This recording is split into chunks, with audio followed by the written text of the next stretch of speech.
Dear colleague, as you know, the general decision on item 7, decision 37.7 is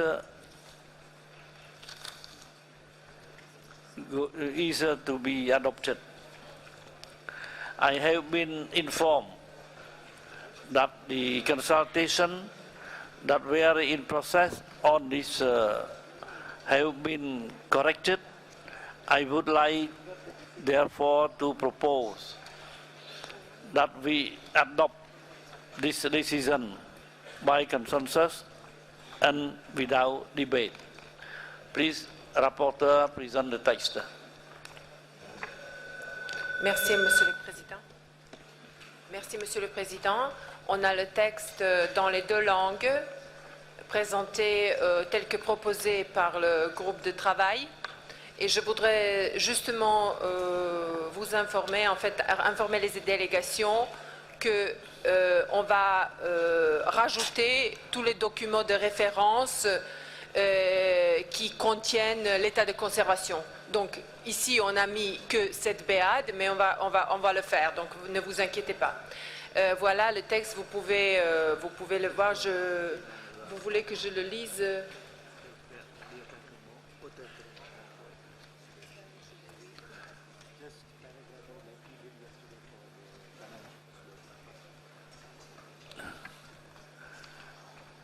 Je vais vous présenter le...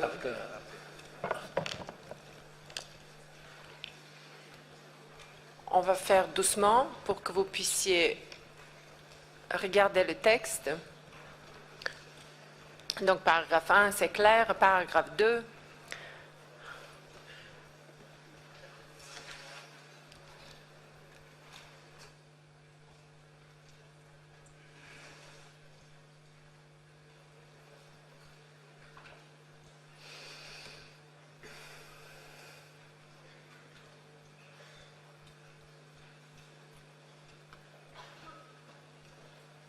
Paragraphe 3.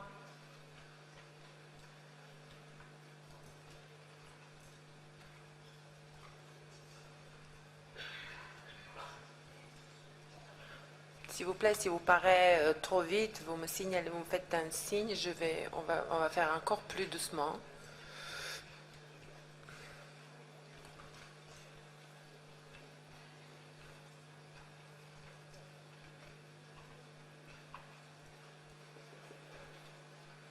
Paragraphe 4.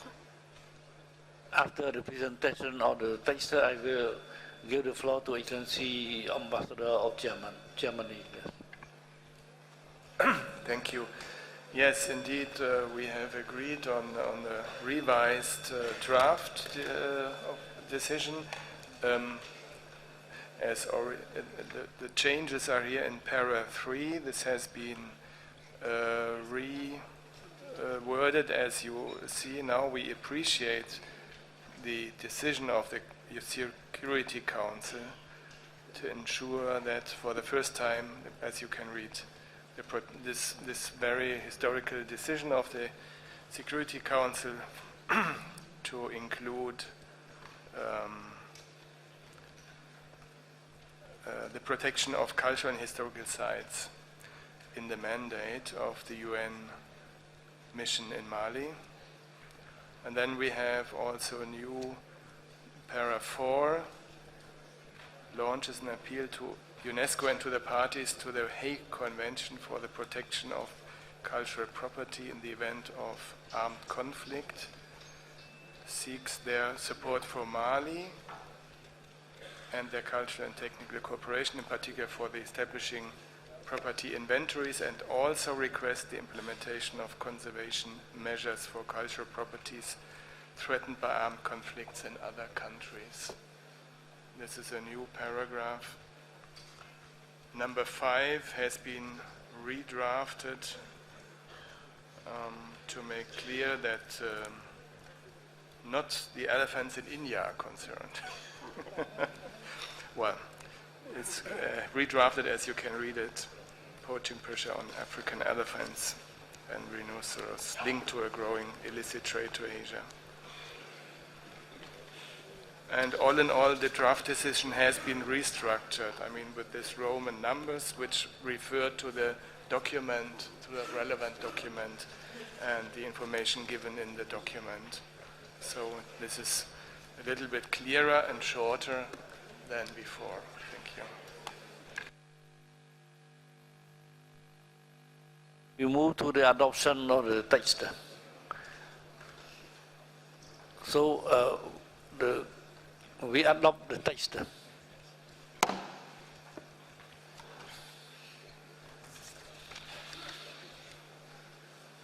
Now we came to another item, Sela Batebi National Park de Soto, extension of Ukahalamba Dragon Spear Park, South Africa. The draft decision number 37, 8B.18. I now invite IUCN and ICOMOS to present the nomination of Sela Batebi National Park, Lesotho, and extension of Ukalamba Dragon Spear Park, South Africa. IUCN and ICOMOS, you have the floor, please. Thank you very much, Mr. Chairperson, and good morning. ICOMOS will start the presentation and then be followed by our colleagues from IUCN. The Sahla Bateba National Park is proposed as an extension to the mixed property Ukaklamba Drakensberg in South Africa and is the first file presented by Lesotho. It features a distinctive mountain landscape and is said to contain at least 65 sun rock art sites found in various settings.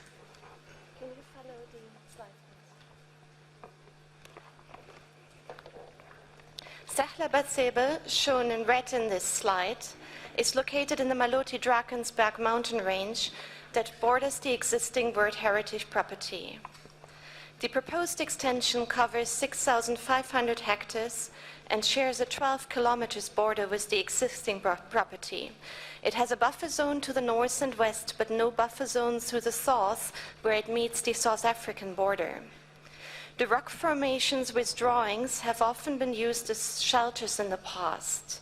Studies suggest that the location of the rock art sites were selected in relation to centers of livelihood or ritual. Most rock arts show a combination of humans and animals and are painted in earthen yellows, browns, and dark red pigments. The rock art was recorded during a survey in the 1980s conducted by the National University of Lesotho, and the results of this project are still the key reference for rock art in Lesotho today. Yet, more knowledge is needed on the rock art, including its locations, motives, and significance, as well as its state of conservation. Most sites have not been revisited since the survey in 1980, which also provided most images in the dossier. In most cases, the location of the rock art sites remains unknown. Only few basic maps shown in this slide exist, and ICOMOS has little information except name and reference number for 40 out of the 65 rock art sites. ICOMOS notes that based on recent research, scholars recognize cultural significance beyond the paintings to include elements of the landscape like the meandering Solikane River seen here, or the Solikane Falls, which were likely perceived as portals to a supernatural realm. However, the significance of landscape features is not referred to in the nomination dossier. In terms of management, could we go one slide back, please? We've jumped a slide ahead, thank you. In terms of management, the park has been divided into 4 zones with different protection status: wilderness, natural environment, recreation, and service areas. Interpretation of rock art in the park is scarce and not very well founded where it exists, like in the new environmental center and reception facilities seen here. The information provided is broadly culture historical, with a small diorama of the Sun people located outside the center, which seems to create an untenable dichotomy between the sun and the Bas Soto. The Interpretation Center and new visitor accommodation are further developments in the services and recreation zone. In summary, ICOMOS acknowledges that authenticity is likely met, but cannot confirm criteria or integrity at this moment. Key challenge of this extension request is the general lack of information. ICOMOS has no visual information on the majority of rock art sites, and based on the information provided, cannot judge the significance of cultural features in this extension. ICOMOS also has reason to believe that rock art sites of equal or even higher quality are located in the buffer zone. With regard to conservation, protection, and management, ICOMOS notes that the rock art sites are not registered as monuments. The joint team of the Transfrontier Park guides the management of both parts, but does not give equal attention to the cultural elements and focuses on the natural elements.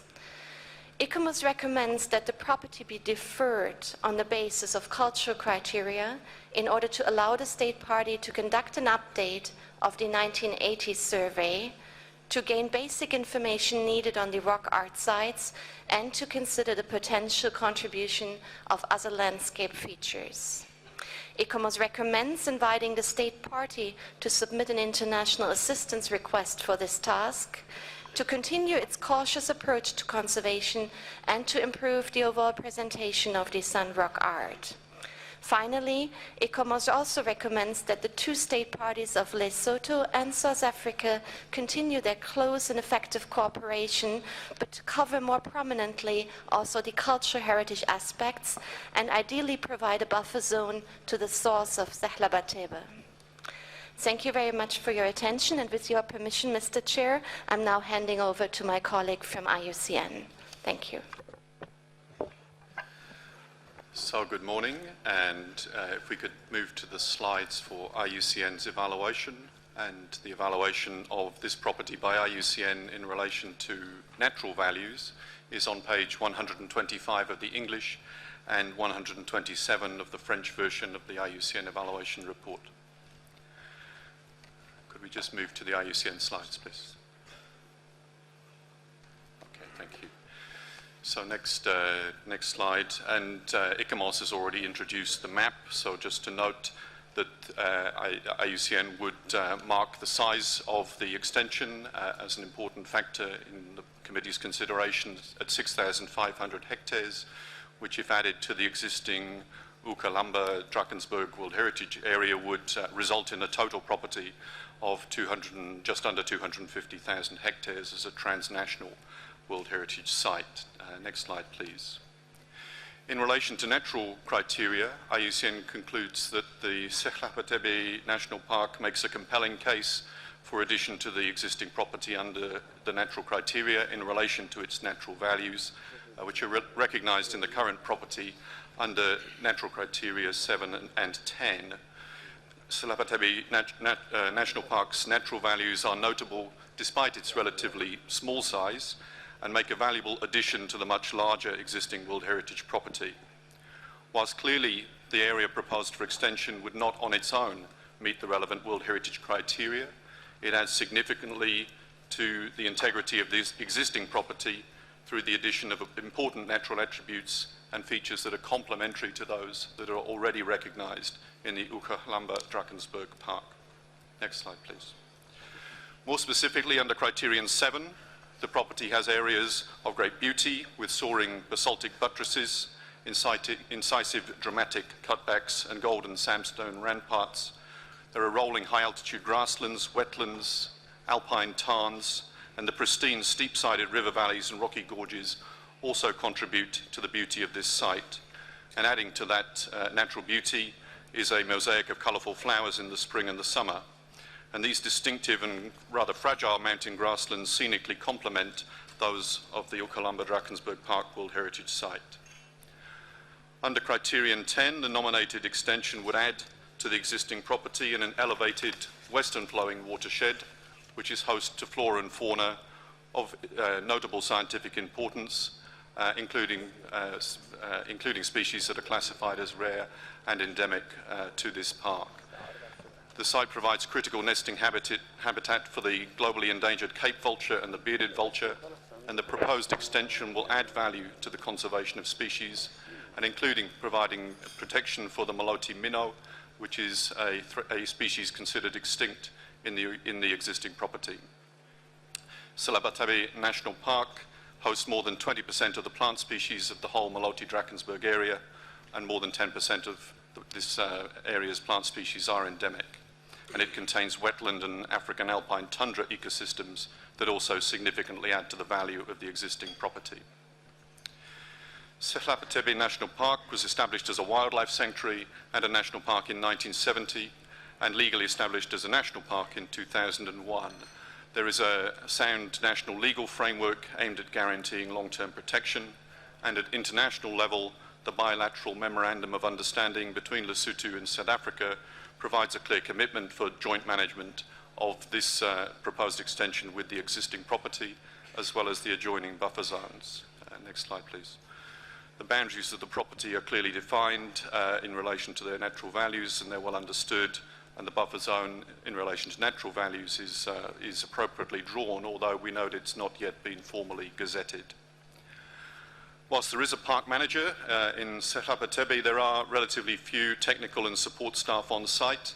The joint management plan and business plans are in place and developed until 2012, but their implementation has clearly been affected by some lack of staffing and inadequate financial resources.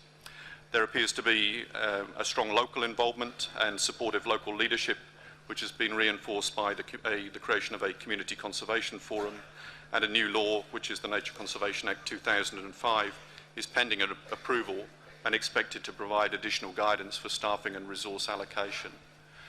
So as far as the natural criteria are concerned, with a hesitation but ultimately a conclusion that protection and management is adequate from IUCN, IUCN considers that this extension would be appropriate under the natural criteria, and it would meet and contribute to integrity and protection and management requirements, but noting the need to strengthen the management further. And so IUCN, whilst fully respecting ICOMOS's evaluation of the cultural aspects and attributes of this nomination file, which are the basis of the draft decision that has been recommended to the committee in Working Document 8B, made a conclusion that in relation to the natural criteria, that the committee could consider approval of the extension, and we felt that that case has been demonstrated. In relation to the decision before you, then that is in Working Document 8B, and it is at page 18 of the English and page 19 of the French version. Thank you, Chair. That concludes the presentations of ICOMOS and of IUCN. Thank you.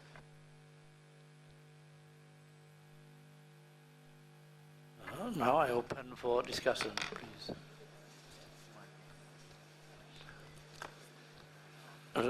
Ramali, please. Bonjour tout le monde. Merci, Monsieur le Président. Monsieur le Président, nous sommes en face d'un paysage culturel extrêmement intéressant et vivant. Il s'agit essentiellement, comme l'ont dit l'ICOMOS et l'IUCN, d'une prolongation, il s'agit d'une extension d'un bien qui était déjà connu, à savoir le Drakensberg en Afrique du Sud. Et suite, si vous voulez, à l'exposé des organes consultatifs, on peut rappeler que ce bien qui comporte 65 sites d'art rupestre et qui datent du deuxième millénaire avant notre ère sont le témoignage du mode de vie et des croyances du peuple sang. Mais on est aussi en face, si vous voulez, Monsieur le Président, d'un bien qui existe et qui fonctionne dans les conditions remarquables et acceptables d'un bien du patrimoine mondial. Parce qu'au vu des exposés, qu'est-ce qui se passe? Il y a la VUE de ce bien qui a été prouvé. L'UNCN a insisté dessus. Il y a les critères 7 et 10 qui ont été reconnus. Il y a également les critères 1 et 3 qui ont été reconnus par l'ICOMOS. Et l'UNCN a mis l'accent sur l'importance de l'existence des limites. Les limites sont définies aussi bien que la zone tampon. Cela veut dire que notre bien il est entièrement protégé. En termes toujours de protection du bien, selon l'exposé que nous avons suivi, Monsieur le Président, il existe un cadre juridique et institutionnel approprié parce qu'il y a la loi foncière de 1979 du ministère du Tourisme et de l'Environnement et de la Culture. Il y a la déclaration du bien sanctuaire national de faune et de protégé depuis 1951. Il y a également la loi sur les parcs nationaux de 1975 et en 1967, il y a eu la loi relative à la protection des monuments historiques. Donc aussi bien la partie naturelle que la partie, si vous voulez, culturelle sont protégées. Et au sein de ces biens, nous avons un système de gestion adéquat. On nous a parlé de l'existence d'un plan de gestion, même si ce plan de gestion arrive à terme en 2012. En tout cas, c'est un outil pratique de gestion qui est là et qu'on pourra actualiser. Et le bien a été divisé en 4 zones qui sont suivies. Il existe également sur le terrain une structure de gestion qui est partagée par les 2 États partis, à savoir l'Afrique du Sud et le Lesotho. Il s'agit du comité de gestion conjoint qui existe. Et donc il y a une plateforme, il y a une collaboration entre les 2 États partis qui veillent sur les 2 sites. Et en termes également d'études comparatives, il y a eu une étude comparative bien élaborée qui s'est inspirée des biens de la sous-région inscrits au patrimoine mondial. En conséquence, Monsieur le Président, nous trouvons que ce bien fonctionne déjà dans les normes appréciables d'un bien du patrimoine mondial. Et à l'image des organes consultatifs, nous sommes d'accord qu'il y a des mesures d'accompagnement à apporter. Nous sommes d'accord qu'avec l'ICOMOS, qu'il y a des précisions à apporter par rapport à certains biens. Et en la matière, il existe déjà un inventaire des années 80, ça a été dit. Il s'agit maintenant d'accompagner cet inventaire. Il s'agit surtout de profiter et de capitaliser l'expérience de la partie sud-africaine qui a eu à agir sur ces sites similaires pendant 10 ans. Donc mettre à la disposition de la partie du Lesotho les compétences nécessaires pour pouvoir actualiser cet inventaire qui existe déjà. Parmi les mesures d'accompagnement, nous suggérons également qu'il y ait une meilleure identification des biens culturels. Et nous souhaiterions également que la zone tampon couvre l'ensemble du périmètre proposé pour classement. Et pour terminer, Monsieur le Président, je souhaiterais également entendre soit l'État parti, s'il est là, ou alors la partie sud-africaine qui est également concernée par ce bien transfrontalier. Je vous remercie.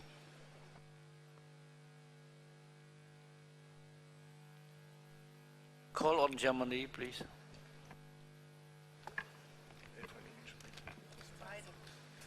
Thank you, Mr. Chairman, and good morning to everyone. Germany congratulates Lesotho for bringing this important extension forward, and as we are examining here a proposed extension of an existing property, I recall operational guidelines para 136, which reads, extensions to an existing World Heritage property located on one state party may be proposed to become transboundary properties, and that's what we are looking at. The operational guidelines do not require an extension to an existing property to demonstrate OUV on its own, but should add to existing values, as IUCN has pointed out. The proposed extension is essentially enhancing OUV of the existing property by enlarging it on the territory of a neighboring country. In view of conservation, this is a very wise step, as cultural and natural values often do not stop at boundaries. With regard to cultural aspects, my cultural colleague will continue. Having carefully examined both the evaluations by ICOMOS and IUCN and looking at the draft decision, we are of the opinion that the extension nomination fulfills the requirements and does not need to prove an own OUV for cultural criteria on its own. The question of integrity and management, respectively protection, has also to be seen in the context of joint transboundary property. We note the recommendations which have been brought forward by ICOMOS, but we consider that these can be dealt with in the next step. We believe that the natural regulation covers, not at all, but in a certain way, the needs for the protection of the cultural values. We expect that the Lesotho will be assisted in this regard by South Africa. From a nature conservation point of view, this extension is as important as for the conservation of the cultural components. We therefore believe that the extension can be approved and the Lesotho part be inscribed today.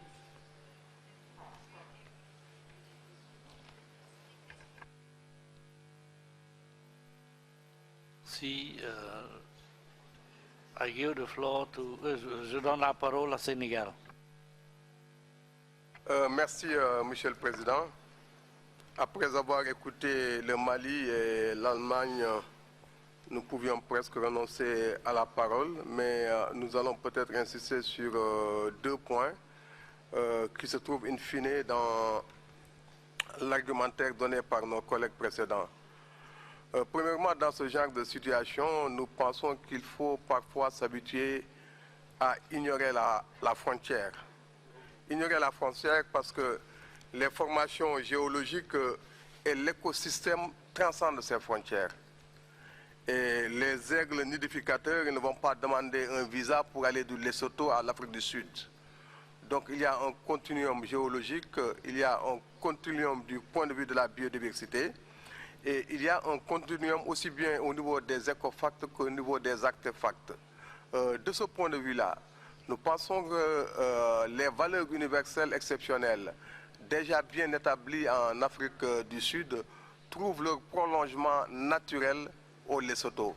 De ce point de vue-là, nous partageons l'avis dégagé par le Mali, fortifié par l'Allemagne, et demandons l'extension sans tarder de la totalité des critères au Lesotho. Merci. Je donne la parole à la Suisse. Merci, Monsieur le Président.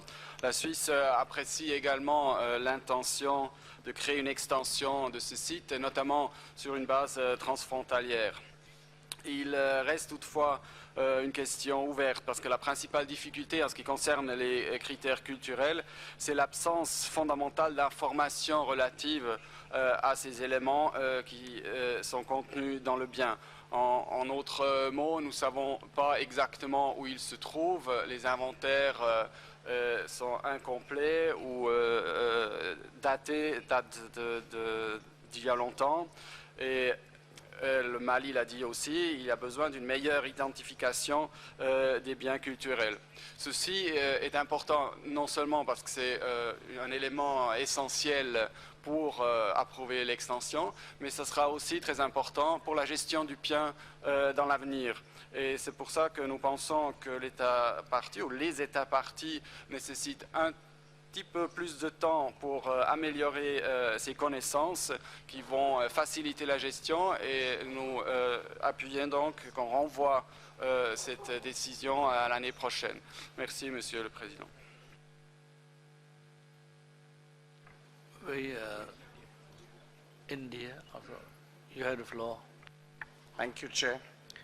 We're looking at the extension of a site to a country which does not have at present a site. We are looking at obviously a transboundary nomination. We're looking at a site where IUCN has welcomed the extension because it obviously adds both value and area. In fact, it provides for some very critical habitat to come in. The problem, as I understand it, if there is a problem, but I mean, it's not that I approve of the fact of a problem, is on the cultural side. And the cultural side seems to be saying that, well, we don't really know the extent of the rock art, and it needs to be studied, it needs to be looked at. I think you'd be able to study it much better if the area was brought under protection and conservation. Secondly, the ICOMOS thematic studies on rock art should have covered this. And if it hasn't covered it, then it's a gap that I think ICOMOS should look at its own work and try and cover it. The point about international assistance, there's a rather sad document that we will look at in the next few days, which is the state of money available for international assistance. I feel bad about it, I feel sad about it, but I don't think you should hold up a nomination or a site to look for money from a source that has no money. But the not bringing this site on would deprive the world of a much needed extension, a much needed addition to the natural characteristics and attributes. I would urge, respected Chair, that we do this today and now. We approve this, and that's what I have to say. Thank you, Chair.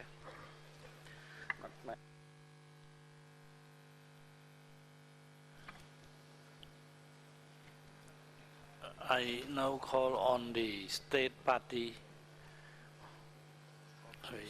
Lesotho.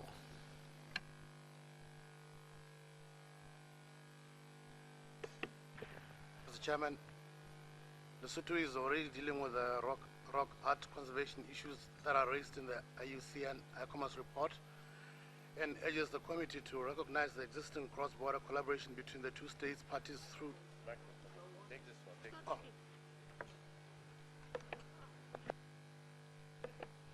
Can you hear me now?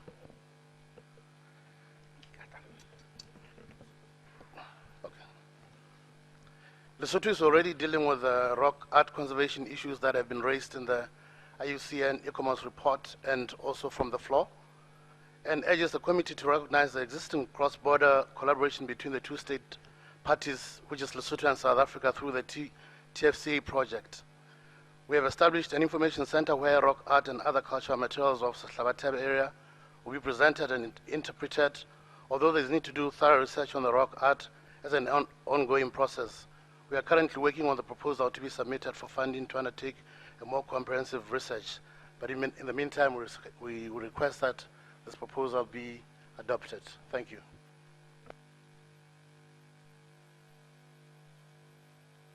I call on South Africa, please.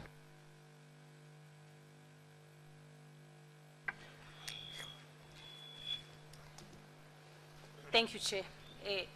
I would first like to start off by correcting an error I made yesterday when I acknowledged incorrectly ICUN instead of ICOMOS in the good work that was done in the hill forts of Rajasthan. And I'd like to go on and now correctly thank ICUN for the immense support it has given to the State Party of Lesotho in preparing for this nomination.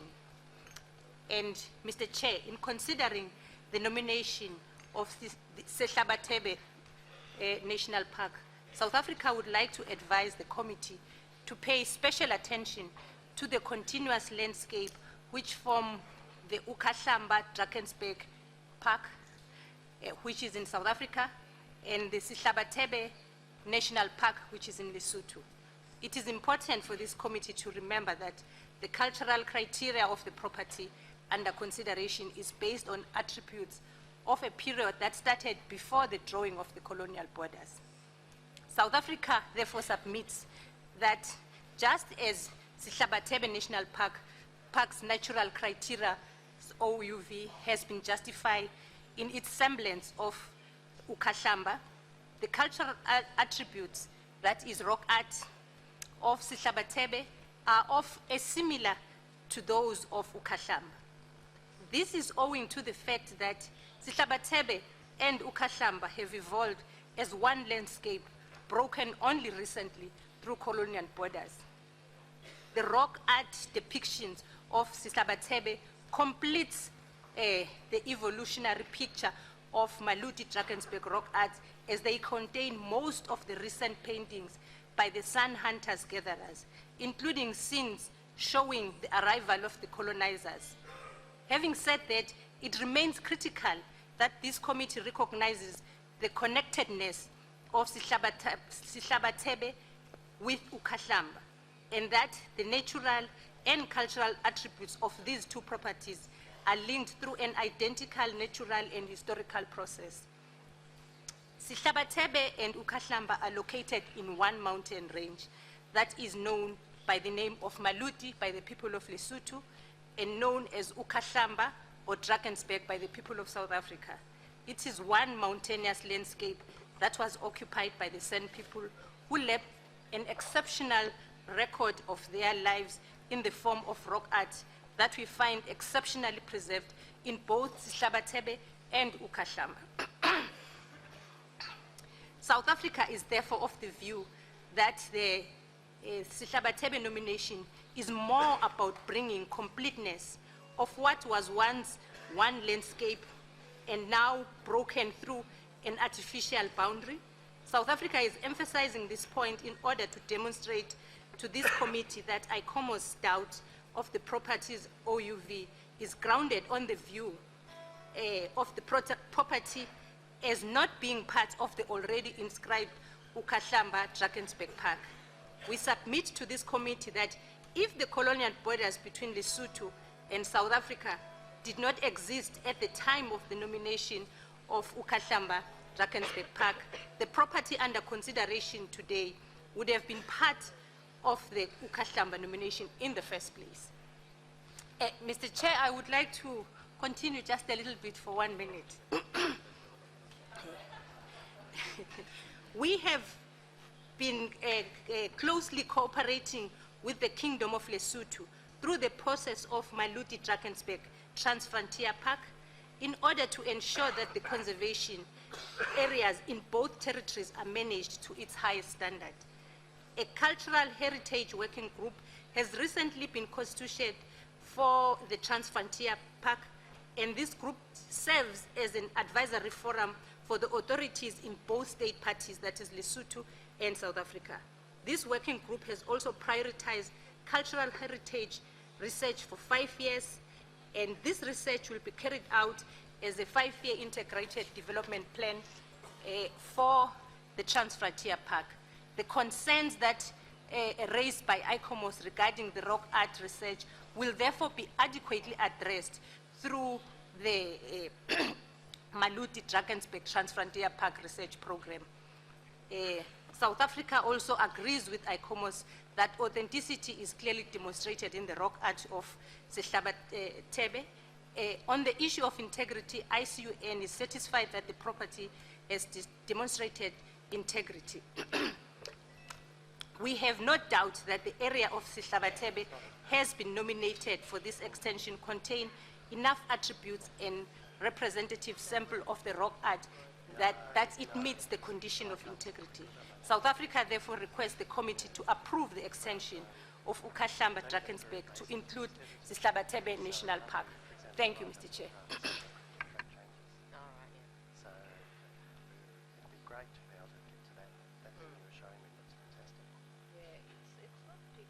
I call on Ethiopia, please. Ethiopia. Thank you, Mr. Chairman. After listening to the explanations by the state party on the rock art being continuously researched, hence will contribute more to understanding of the process, that will be also of benchmarking to other African states. Ethiopia would support the extension of this property. Thank you.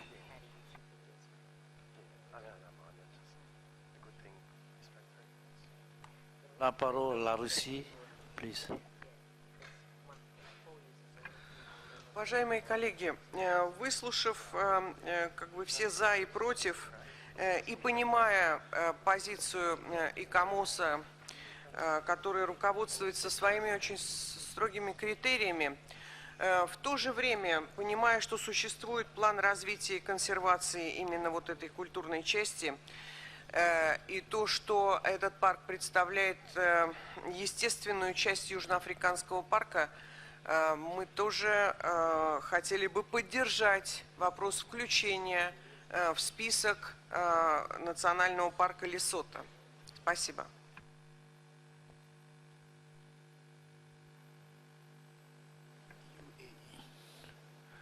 I give the floor to IUCN, please.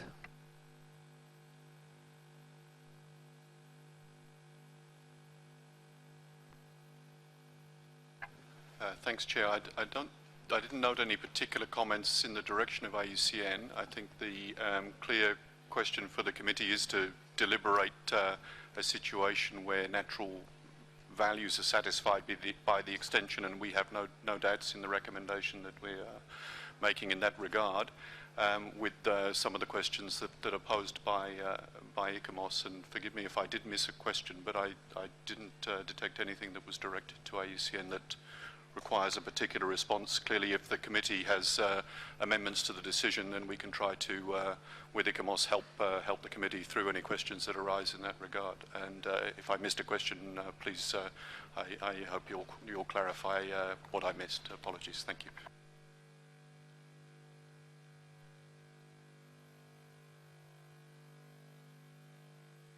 ICOMOS, you have the floor. Thank you very much, Mr. Chairperson.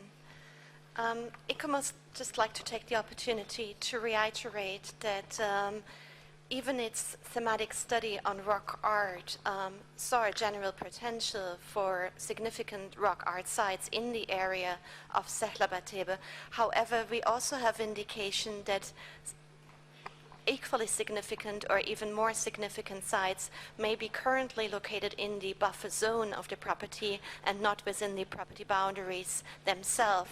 And it is the uncertainty of the exact location of the cultural elements and cultural evidence that puts us into this uncomfortable situation of not being able to judge whether the key sites are covered by the current property boundaries. However, ICOMOS is fully committed to work and cooperate with the state party in identifying the cultural components in this site, and we hope that the committee may wish to include some wording in the draft decision that ensures that ICOMOS and the state party can embark on such cooperation in identifying the cultural components which may contribute to the OUV of the existing property. Thank you very much, Mr. Chairperson.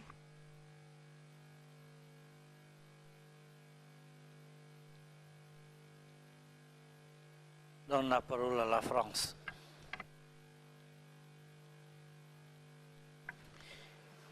Merci, Monsieur le Président. La France soutient l'avis proposé par les organes consultatifs, ce qui nous permettrait d'envisager dès aujourd'hui l'inscription de ce bien au titre des critères 7 et 10. Merci, Monsieur le Président. Je donne la parole au Sénégal, please.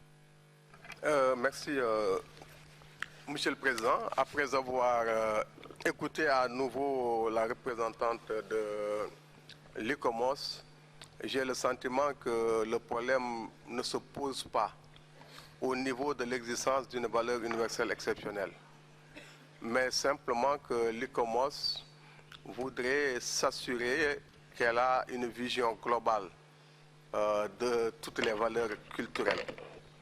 Je pense que c'est une préoccupation qui peut être intéressante et crédible, mais comme nous le savons tous, dans le domaine des inventaires et de la recherche, on ne peut pas tout savoir d'un même coup. Et même si on vous donnait 10 ans, vous n'aurez jamais pu tout savoir, parce qu'on ne peut pas tout savoir a priori. Je pense que ce qui est important aujourd'hui, c'est de savoir et d'accepter qu'il y a une extension crédible des valeurs culturelles de l'autre côté, et que cette frontière politique n'a aucun sens en termes de continuum culturel et géologique. De ce point de vue-là, je pense que les valeurs culturelles et naturelles devraient être acceptées conjointement, quitte maintenant à ce, comme vous le dites, continuer à travailler avec l'État parti pour consolider, fortifier la valeur culturelle du bien. Merci. On Estonie, please. Thank you, Mr. Chair. Estonia fully recognizes the value of the Sehla Batebe, and we support the position expressed by the State Party of France. We need to know what we inscribe as if we are a rational body. Thank you.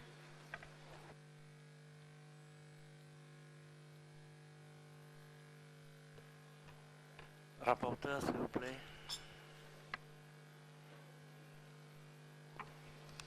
Merci, Monsieur le Président. Je voudrais vous présenter une décision qui a été amendée par le Mali.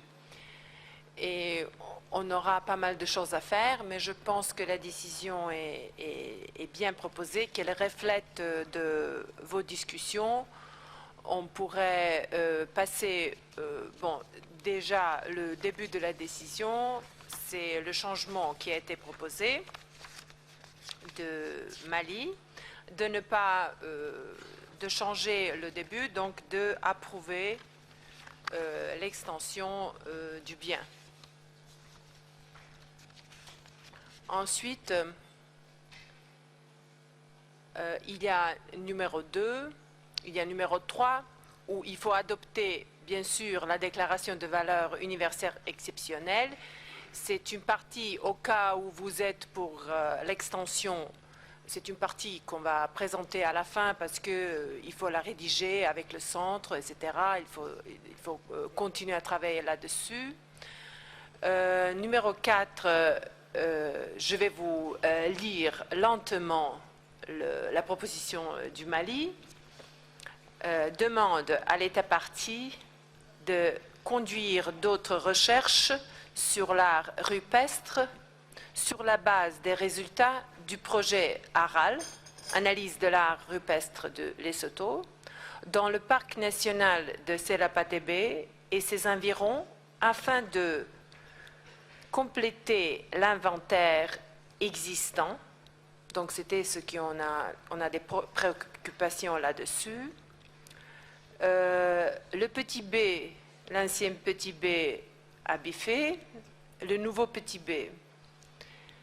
Donc, d'étudier la collaboration culturelle potentielle des éléments du paysage, tels que les mares rocheuses de Serapatebe dans le cadre des recherches en cours. Ensuite, la proposition de biffer le petit d. Ensuite, le E, aussi de biffer. On a, au lieu de ancien F, petit f, on a le petit c. De collaborer avec l'État partie de l'Afrique du Sud, mettre à jour, il faut mettre ici, pour mettre à jour le plan de gestion existant du patrimoine culturel afin d'y inclure un plan de préparation aux risques et de réponse aux catastrophes. Ensuite, il faut, bon, la proposition de Mali, c'est de biffer le petit g. Et là, le petit d, c'est en fait ce que la Suisse a demandé dans la discussion. Je pense que la Suisse pourrait peut-être nous aider de améliorer, ou si vous êtes satisfait, enrichir plus avant les compétences du personnel de la base de gestion de Serapatebe, du département de la culture, à la documentation et à la conservation de l'art rupestre, doter le parc national de Serapatebe d'un personnel aux qualifications considérablement améliorées. Bon, je pense que ça concerne ce qu'on a discuté, que c'est bien rédigé, mais c'est à vous de décider, bien sûr. Et le petit E, qui était l'ancien petit I, qu'on n'a pas changé. Ensuite, on a il faut biffer le paragraphe 2. On va plus avant. On avance. Je ne vois pas sur l'écran si vous êtes là où je suis. S'il vous plaît. Vous allez... Oui, 4. Mais il faut d'abord montrer ce qui a été biffé. Hein. Vous ne me suivez pas, le secrétariat. Je vous prie de me suivre. Hein.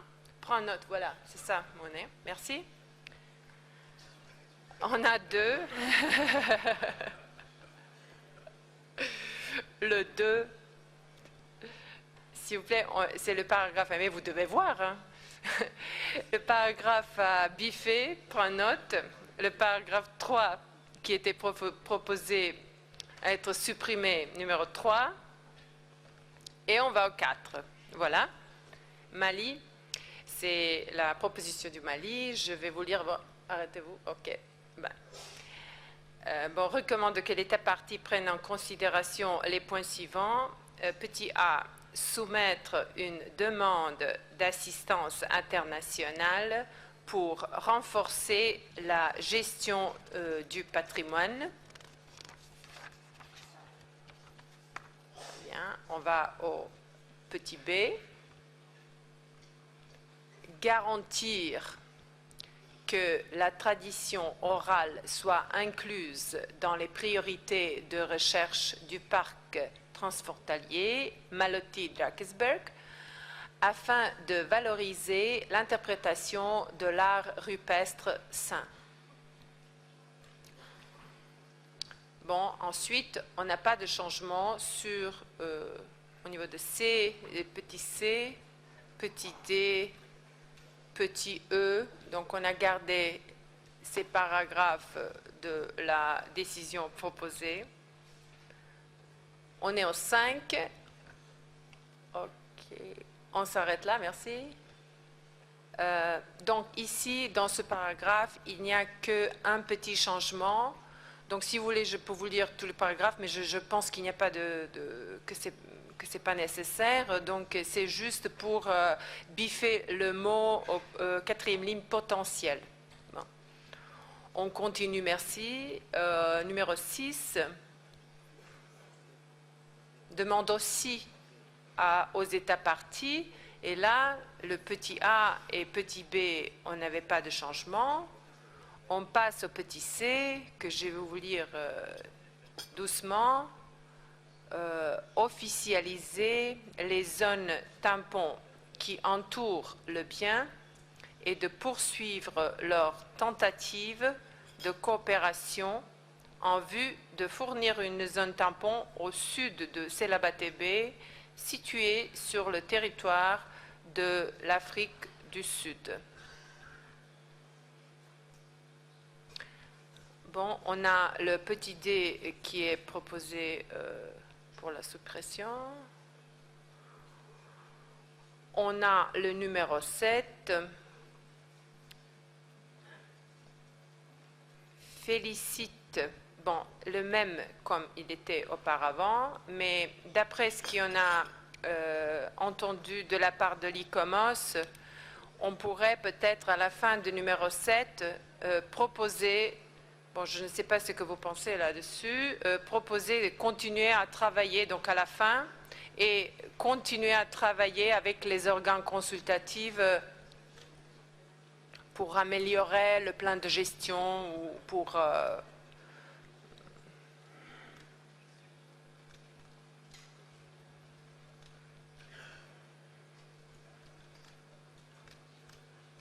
bon, on va écouter les États parties tout à l'heure, ce qu'ils en pensent, parce que c'est ce qui vient d'être dit par l'ICOMOS, bon, de continuer à coopérer avec les organisations. Oh, bon, on passe au 8, s'il vous plaît. Bon, je vous lis. Demande en outre l'État partie de soumettre au Centre du patrimoine mondial d'ici le 1er février 2015. S'il vous plaît, anglais, vous ne pouvez pas, quand je lis, il faut que vous vous arrêtez. Merci. Là, merci.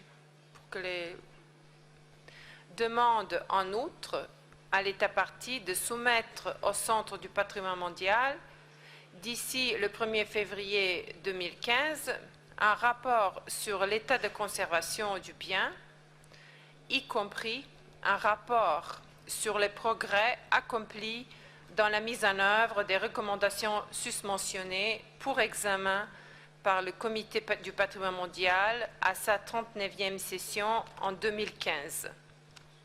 Donc, Monsieur le Président, vous pouvez procéder aux commentaires des États parties et à l'adoption. Merci. Je donne la parole tout d'abord à la France. Merci, Monsieur le Président. La France aimerait simplement demander des précisions à l'ICOMOS quant à l'application des critères et en particulier l'application du critère 1 à ce dossier au vu de son application jusqu'à présent dans l'établissement des dossiers. Je vous remercie, Monsieur le Président. Oui, ECOMOS, est-ce que vous pouvez et vous aimez à répondre?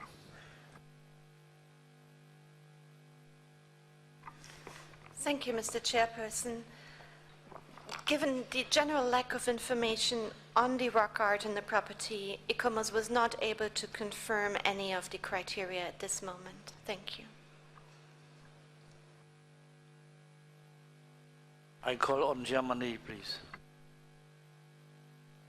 Thank you, Mr. Chair. We went very fast through the draft, to the new draft decision, just to make sure that we keep the former D and E of the to keep D and E of the former paragraph 2. I'm not sure whether it happened or not. And F, and of course. And another proposal is to strike out criterion 1. We should keep only criterion 3, or okay. It's just a proposal.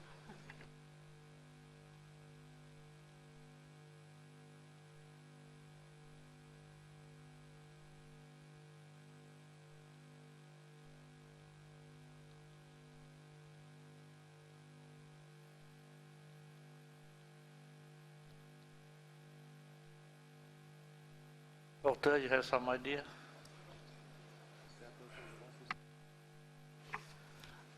Please, Germany, I'm sorry, but it is not in number 2. You said in 2. So no, it is a former paragraph 2, which starts with defer the examination. In this paragraph, we like to keep D, E, and F of this former paragraph 2. I do not know which paragraph it is now. E and F, yes. So we keep E and F from former paragraph 2. Yes, Thank you. exactly.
Please. Thank you for putting it completely on the screen, because we were missing the amended paragraph new C old F, and with the amended version we are fine. We just thought it got completely biffed up, but it was just going too quickly, so that is all fine. So the only thing to keep would be the old E. Thank you.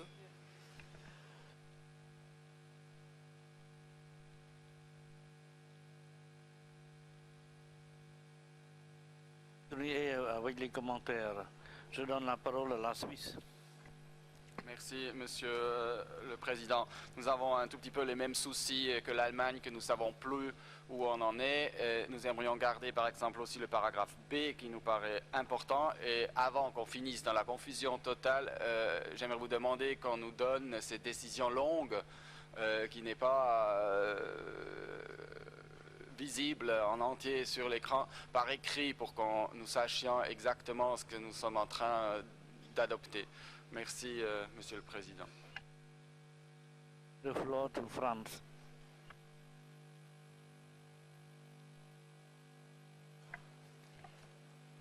Merci, Monsieur le Président. Au vu de ce qui nous a été confirmé par l'organe consultatif, la France soutient la proposition allemande de se référer au critère 3 le critère 1 étant d'usage exceptionnel.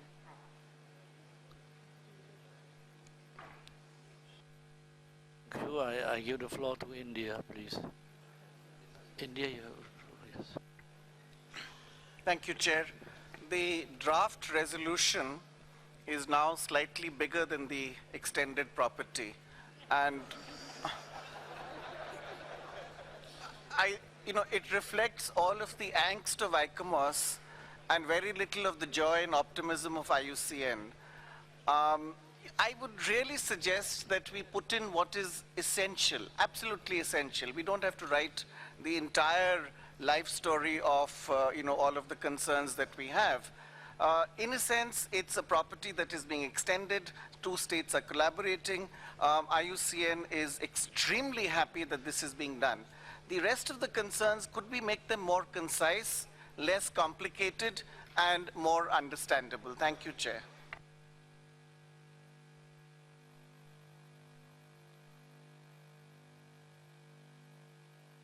Donne la parole à la Sénégal. Merci, Monsieur le Président. Comme l'Allemagne et la France, nous pensons qu'on peut se passer du critère numéro 1 et de conserver le 3. Merci. Please. Thank you, Mr. Chair. We, as Swiss delegation, ask for a printing version. I have to ask you and to announce you. So if we print now, we cannot draft it in the same time. So if you are okay with this, then we can print it, but then we have to adjourn for the moment because we need a time to print it and to distribute it. Or you want us to go again, which I suggest, from the beginning, slowly. If you want me to read, if not, you can just read from the screen and we go 1, 2, 3, etc. And if you need to stop and to amend, maybe you can do it when we are reading it. So if you agree with this, I suggest that we do this way, not to lose any more time in printing and wasting paper. I give the floor to ECOMOS, but I think maybe after this we can adopt paragraph by paragraph. Yes. Secretariat, please. Thank you, Chairman. Just to clarify and maybe to speed up this discussion, because there is no need maybe to go in details on the discussion about criteria, because this is an extension, and the Hukalakamba Drakensberg Park, to which the Shalabatebe National Park will be eventually added, was inscribed in 2000 under criterion 1, 3, 7, and 10. So eventually, if the Shalabatebe is approved as an extension, the transboundary property as a whole will respond anyway to the same 4 criteria. So we don't need to take a lot of care about the different criteria here. Thank you.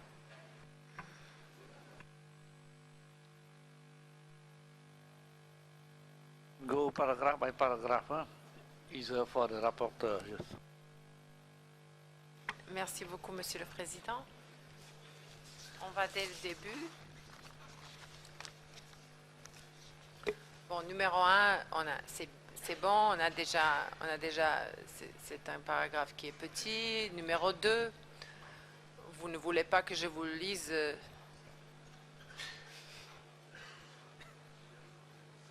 C'est bon, on peut avancer? J'entends la salle. Ah, il y a Sénégal, voilà. Please, très bien. Sénégal, please. Je pense qu'il a été suggéré de supprimer le critère 1.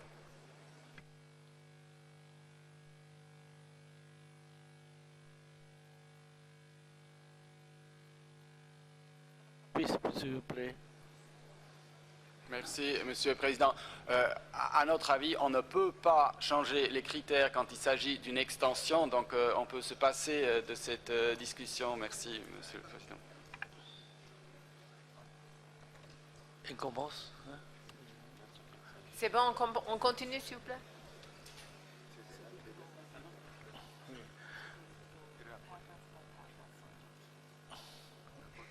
Yes, rapporteur, please. Merci, Monsieur le Président.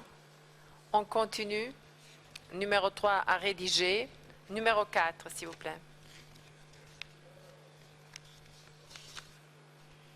Voilà, arrêtez-vous là.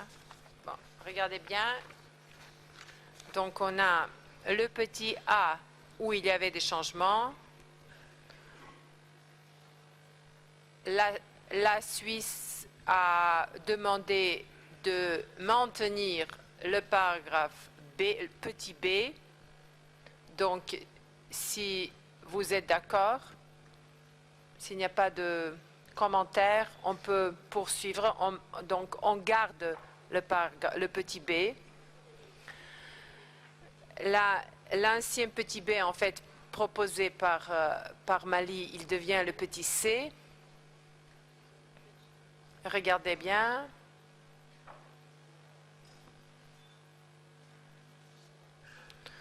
Le D, on était tous d'accord, je pense, de supprimer.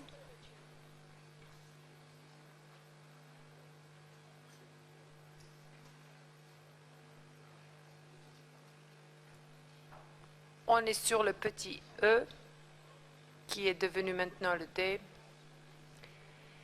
L'Allemagne a demandé de le maintenir. Donc, est-ce que vous êtes d'accord?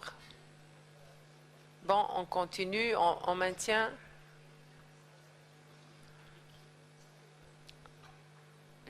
On va au paragraphe suivant, qui devient le petit F. Non, on a un qui est à biffer. Non, ici, le E. Bon, ne vous inquiétez pas sur les petits E, B, C. On va faire ça. Regardez le texte, concentrez-vous sur le texte. On continue.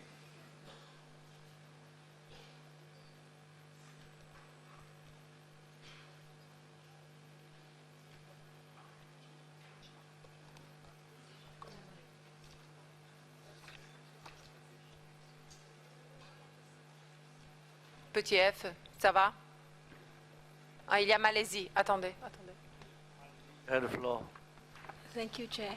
D, further capacitate. Perhaps the word capacitate could be changed to facilitate.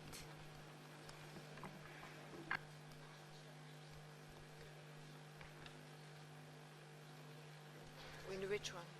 D, there's one up.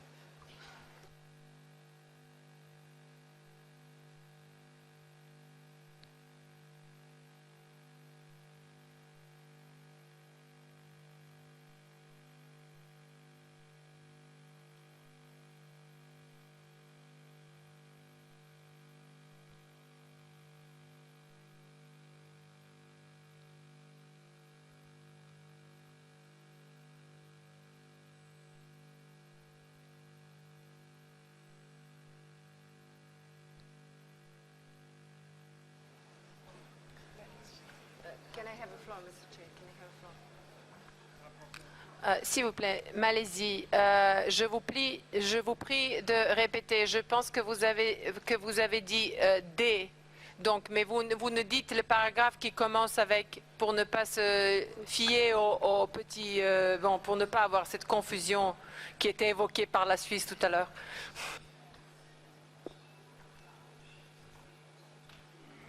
D, further facilitate. It's on the board.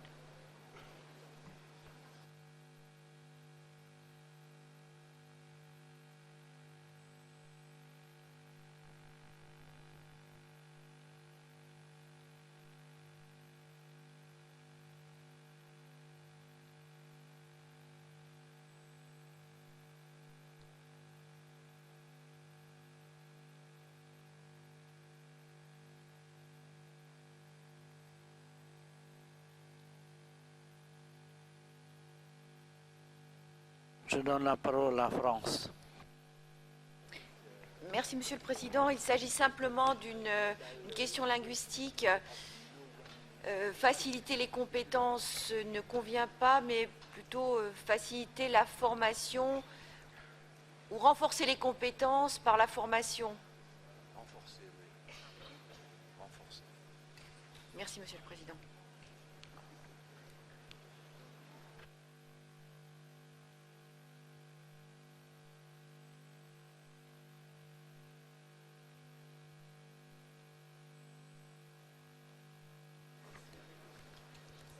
Bon, la France a proposé de renforcer les compétences par la formation. Si vous êtes content, on peut continuer.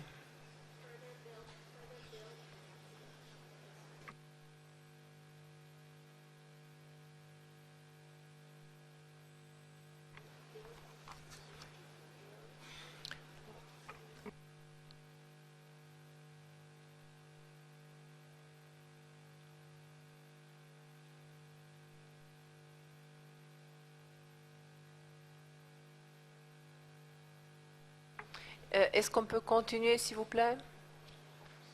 Allouer un budget? Vous pouvez aller plus avant? Ok, maintenant, ça, c'est ce qui a été proposé avant, on garde. Et paragraphe 2 et 3, l'ancien 2 et 3, on peut biffer. Il n'y avait pas d'objection là-dessus. On va au paragraphe 4. Et là, regardez bien. Oh. Arrêtez-vous, s'il vous plaît.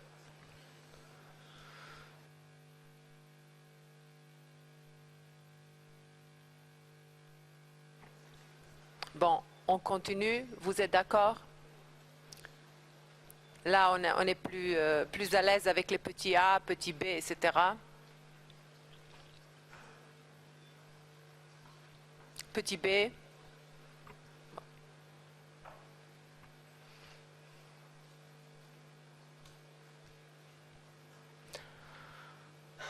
Petit c. Bon, ça, on n'avait pas eu de changement. Je pense qu'on pourrait procéder au 5, s'il vous plaît.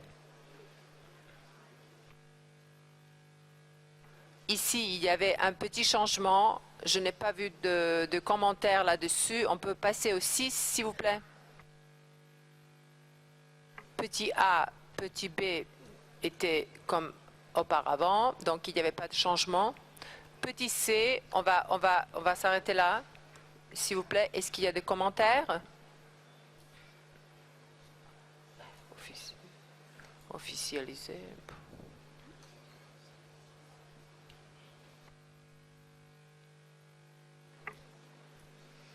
Petit d. La Suisse. La Suisse. Merci. Juste une question, pourquoi il y a la volonté de biffer le paragraphe D?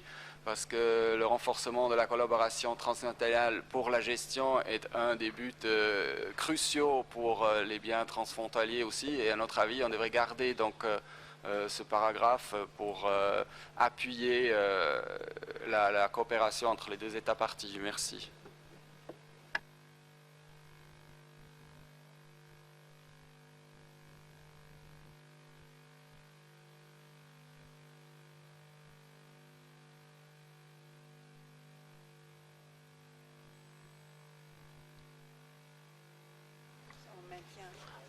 On maintient. Est-ce que il y a quelqu'un dans la salle qui s'oppose au maintien de ce paragraphe, s'il vous plaît?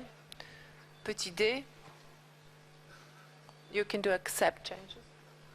Merci. Le 7. Bon, là, je ne sais pas si, parce que vous avez maintenu d'autres paragraphes, je ne sais pas si c'est nécessaire d'avoir continué à travailler avec les organisations consultatives. Si vous êtes d'accord, on garde. Sinon, on peut biffer ça. C'était la proposition du secrétariat.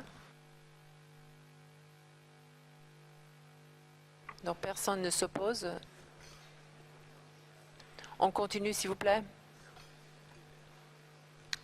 Le 8. Demande un autre. Bon, on s'attend à un rapport 1er février 2015. Vous êtes tous d'accord?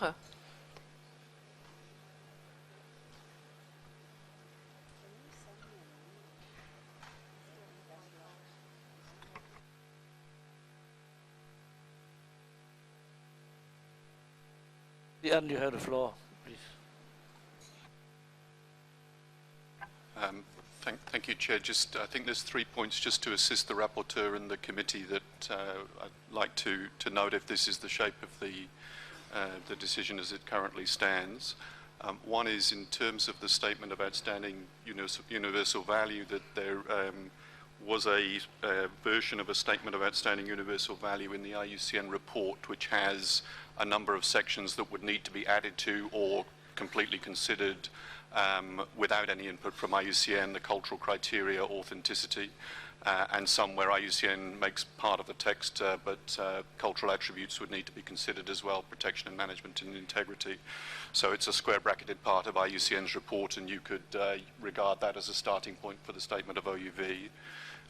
The second is that if the extension was approved, the states parties themselves proposed a new name for the property. So you might wish to adopt the new name that was proposed by the states parties at the same time. And the third observation I would make is that in the paragraph that's on the screen at the moment, it might be helpful, as this would, if approved, become a transboundary property, to clarify either state parties or the state party of Lesotho, because you would have two states parties and it wouldn't be clear which state party the paragraph was addressed to. I think probably it's addressed to the state party of Lesotho.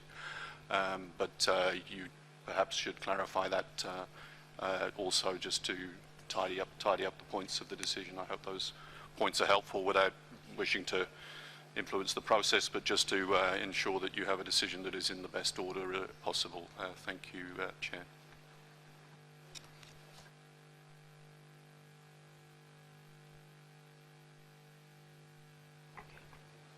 Thank you. I thank IUCN for the comments.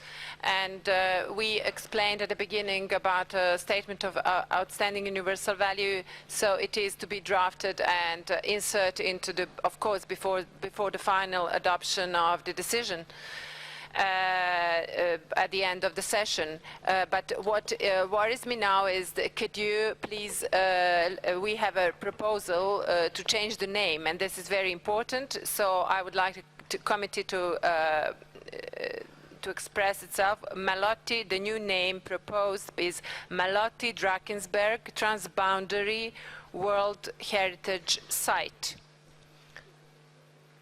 So I can repeat, Malotti Drakensberg Transboundary World Heritage Site. If there is no comments, we can proceed to the adoption of whole decision. Switzerland. Merci, Madame. On a quand même une question peut-être au secrétariat, si ce nouveau nom Transboundary World Heritage Site est vraiment approprié, parce que ce n'est pas une spécification de ce site-là. Il y en a beaucoup de sites qui sont des sites transfrontaliers, et il nous semble un tout petit peu bizarre de mettre ça tel quel dans le nom du site, et c'est pour cela qu'on aimerait avoir l'avis du centre, s'il vous plaît. Secrétariat, s'il vous plaît. Merci, Monsieur le Président. C'est tout à fait justifié, effectivement, cette intervention et la question, parce qu'effectivement, ça va de soi que les sites, une fois inscrit, il est transfrontalier et il est un site du patrimoine mondial. Donc, ça serait une répétition qui n'est pas très utile et que nous avons la tendance toujours à décourager. Et donc, mais ça reste de toute manière un choix des États partis ils sont souverains dans le choix de leur nom. En tout cas, nous préférons, quand il n'y a pas une répétition de World Heritage Site, Transboundary World Heritage Site, ça va de soi que c'est un site transfrontalier et un site du patrimoine mondial. Merci.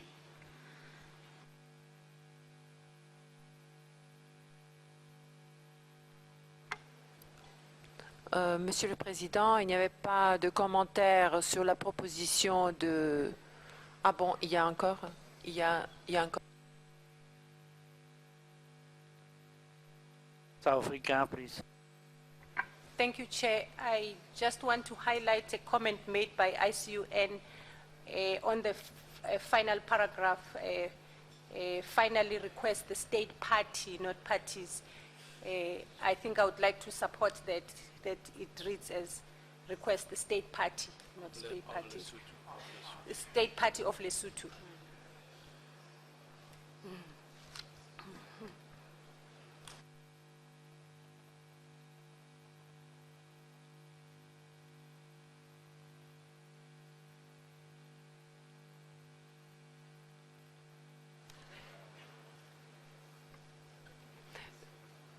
Monsieur le Président, vous pouvez procéder à l'adoption de la décision telle que amendée par le comité. Encore, s'il vous plaît. Si vous avez la parole. Vous avez la parole? Ouais, merci Monsieur le Président.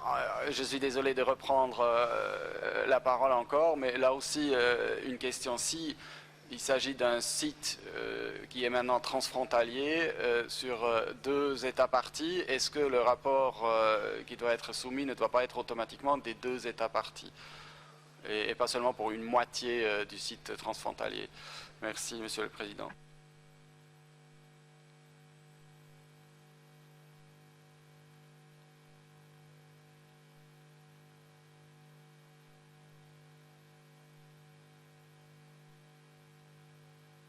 Secretariat, s'il vous plaît. Le secrétariat. Thank you. Mr. Chair, in fact, yes, this will be more appropriate. If this extension is approved, actually the site will become a mixed site and the state parties should present together jointly the report. Thank you.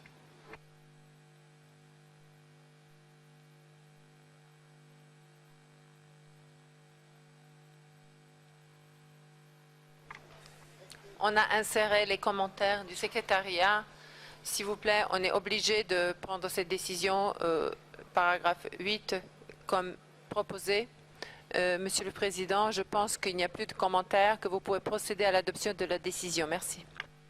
Donc la décision se transite comme 8B.18 révisé et adopté. C'est le premier site du pays, le premier site de Lesotho. C'est le site résident.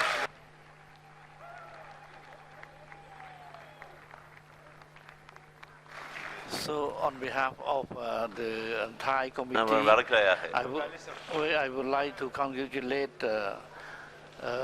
Lesotho, you see, for the inscription of the site.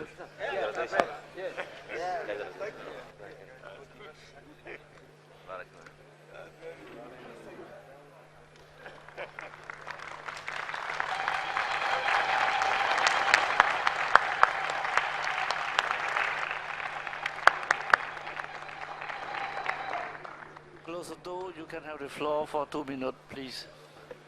Lesotho, you have the floor for 2 minutes, please.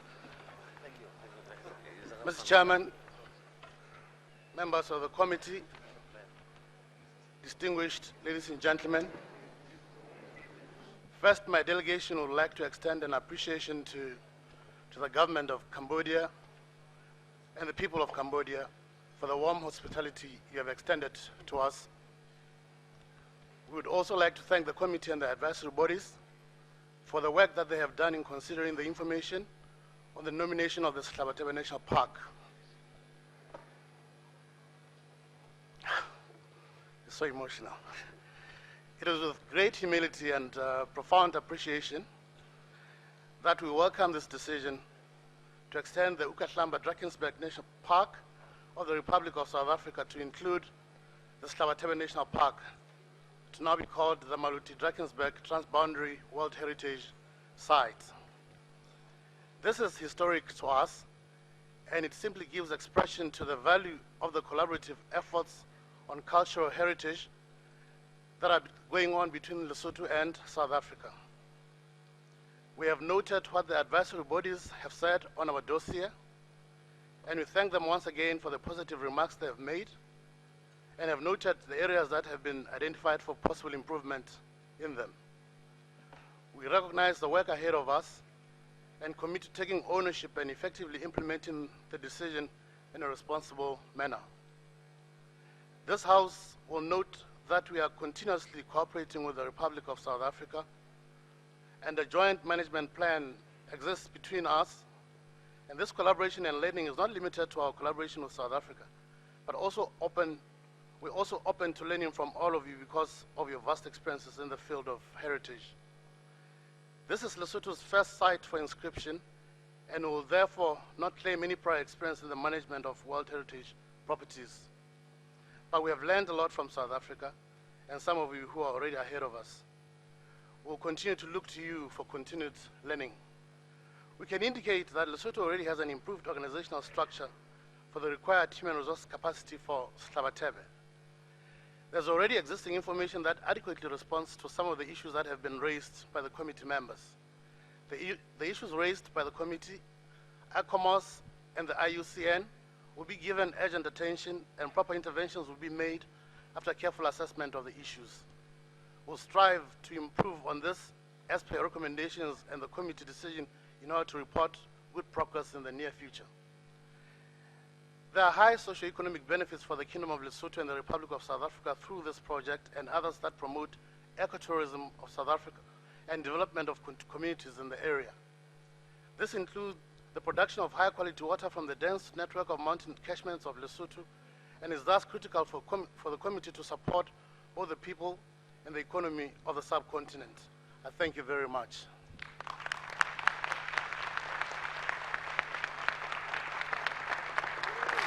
I thank the distinguished representative of Lesotho. Now I think we came to another site. Pima Chovin Aki in Canada. Draft decision 37.8b.19. I now invite IUCN and ICOMOS to present the nomination of Pima Chovin Aki, Canada. But before I give the floor to the Secretariat, Mr. Balsamo, you have the floor now, please. Thank you, Chair. Just to remind that we received a factual errors letter for this nomination, which are to be found at page 3 and 9 of the English version of the document information 8B4 and 3 and 9 of the French version. Thank you. Most, please. Thank you, Chair. ICOMOS will make the first presentation on the cultural aspects of this site, and then I will be followed by my colleague from IUCN. So I want to start the presentation of Pima Chovin Aki. The North American boreal shield is part of a global boreal biome that encircles the globe just south of the Arctic Circle. Although a large area, Pima Chovin Aki is a tiny part of that overall biome system in North America. Pima Chovin Aki lies within a landscape of forests, granite rocks, and free-flowing rivers shaped by wildfires. The property encompasses over 33,000 square kilometers of Anishinaabe ancestral lands at the headwaters of 3 rivers. It includes portions of the lands of 5 Anishinaabe First Nations, the Bloodvine River First Nation, Little Grand Rapids First Nation, Powingassi First Nation, Pikangikum First Nation, and Poplar River First Nation. The Anishinaabe are an indigenous hunter-gathering fishing people who have made use of the landscape for over 6,000 years. In terms of categories of cultural property as set out in the World Heritage Convention, this is a site. It is also nominated as a cultural landscape. The boundaries of the nominated area are an outcome of a community-led land use planning initiative between indigenous peoples and the provincial authorities that had the aim of creating new livelihoods to help sustain Aboriginal communities. The boundaries do not encompass all Anishinaabe ancestral lands.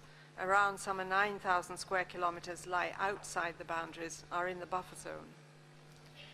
Since 2002, the 5 First Nations have come together to develop a cooperative accord that aims to strengthen mutual support. The accord was subsequently extended to a partnership with provincial planning authorities who have developed the nomination. The name Anishinabeg means the land that gives. The nomination of Pimachuin Ake has been driven by the First Nations in order to achieve recognition of the way their living, working engagement with their all-encompassing natural and ancestral landscapes sustains the boreal shield ecosystem. As traditionally the communities move seasonally prior to permanent settlement, there are references to culturally important sites outside the nominated area. However, what has been nominated is where the Anishinaabe culture is now seen to persist most strongly. In spite of being subject to significant social disturbances, such as European colonization, being placed on reserves, and children being separated from their families by residential schooling, the Anishinaabe have retained their traditional knowledge of and respect for natural resources. In the past 50 years, they've become mainly settled, and their traditional tools of snow sleds drawn by dog teams and canoes have been adapted with modern technologies. Berries, lichen, and medicinal plants are still commonly gathered in the forests, and wild rice is cultivated on a small scale for domestic use. Next slide, please. The principal water courses form a network connecting the communities with one another. Mnemonic narratives connected with travel routes have persisted, and elders have now begun to document them and their associated traditions using cultural GIS mapping. In the spring and autumn, people used to move to seasonal camps in search of animals and other resources, and over 700 such sites have been recorded in the property through collaborative research between the Anishinaabe and archaeologists. Some of these could well date back over several centuries, but definitive dating is still awaited. Due to the transition from a semi-nomadic way of life to more permanent settlements, many of the traditional seasonal settlements are no longer in use, but they're still remembered by communities, and many have temporary uses.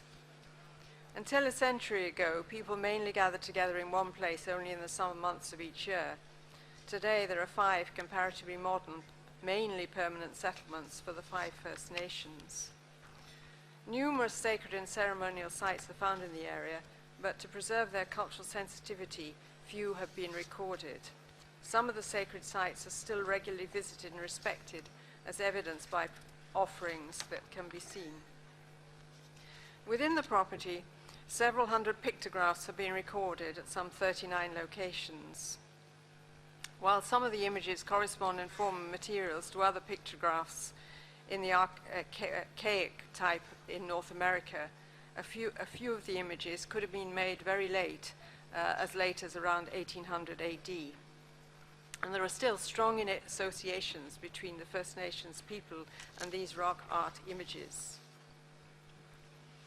The Boreal Shield landscape is part of the Anishinaabe worldview, which is based on a symbiotic relationship between people and nature.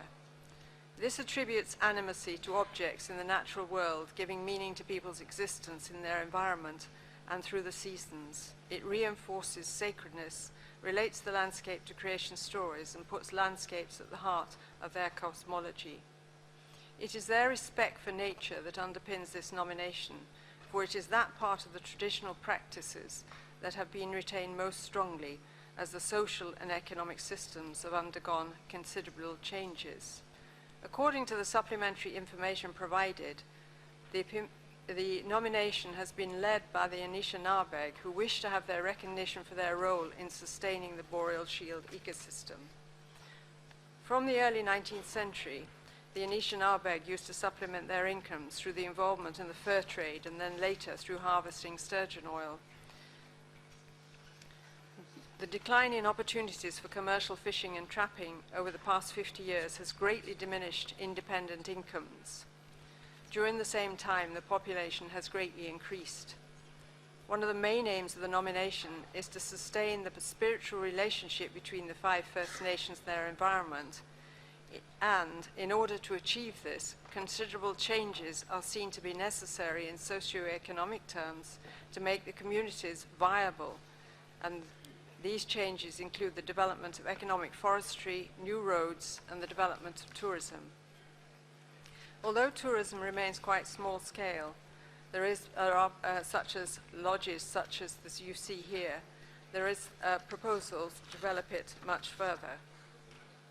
Next slide, please.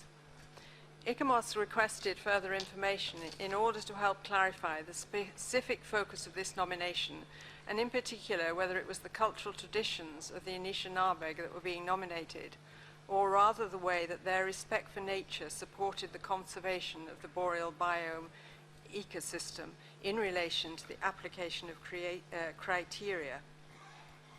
The response from the state party was clear. What is being nominated is not the cultural traditions of the Anishinaabe per se, but rather for the way the First Nations are custodians of the natural values of the boreal biome, which in turn is being nominated under cultural criteria. In order to satisfy cultural criteria, ICOMOS suggests that what needs to be considered is how the interaction between people and their natural environment over time might be considered exceptional. However, in the supplementary information provided, ICOMOS understands that the First Nations do not wish to see their property as being exceptional, as they would prefer not to distinguish their cultural interactions with their landscape from those of other communities. It is here we have a dilemma for which ICOMOS considers that further discussions are needed. ICOMOS is aware of the indissoluble link between people and nature, which is at the heart of this culture, and is sustained by persistent oral traditions and beliefs. But how can these be recognized by the World Heritage Convention? ICOMOS considers that there appears to be some lack of clarity as to how the criteria might be satisfied in relation to the notion of outstanding and exceptional, and how a property defined around the relationship between 5 First Nations and their land might be seen to have universal value within the context of similar landscapes in North America associated with the boreal biome.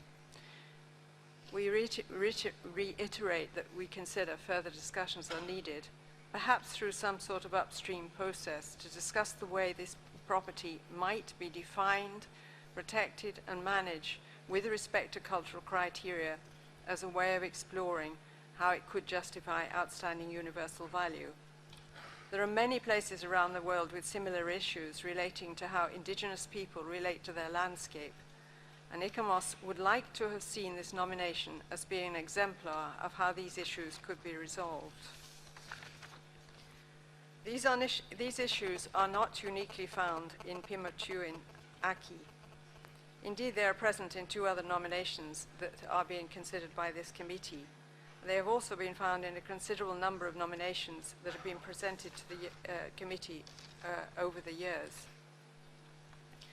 Although the World Heritage Convention is the sole international convention that relates to both culture and nature, the recognition of both aspects in one property still needs in effect 2 nominations, each of which is evaluated separately and each of which can be accepted without reference to the other. Although the criteria have been merged, their use has not. And currently there is no way for properties to demonstrate within the current wording of the criteria either that cultural systems are necessary to sustain the OUV of the property, or that nature is imbued with cultural value in a property to a degree that is exceptional.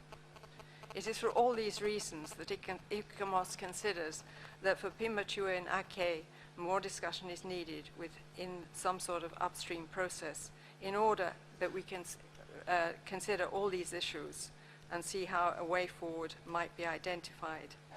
We ideally consider that such a reflection should be carried out jointly with IUCN in order to understand a wider understanding, or to allow a wider understanding of this crucial interrelationship between culture and nature. Next slide, please. We consider integrity and authenticity have been met, but are highly vulnerable to socio-economic changes. As I have explained, we do not consider that the criteria have been met, or indeed that the comparative analysis has been satisfied. boundaries and conservation are adequate, but ICOMOS considers that the legal protection in place needs more clarity, as provincial protection covers less than a third of the nominated area. We also consider that the management system of the property could be further developed through the provision of an interprovincial framework and the completion of land use and management plans for the First Nations areas. Next slide, please. Next slide.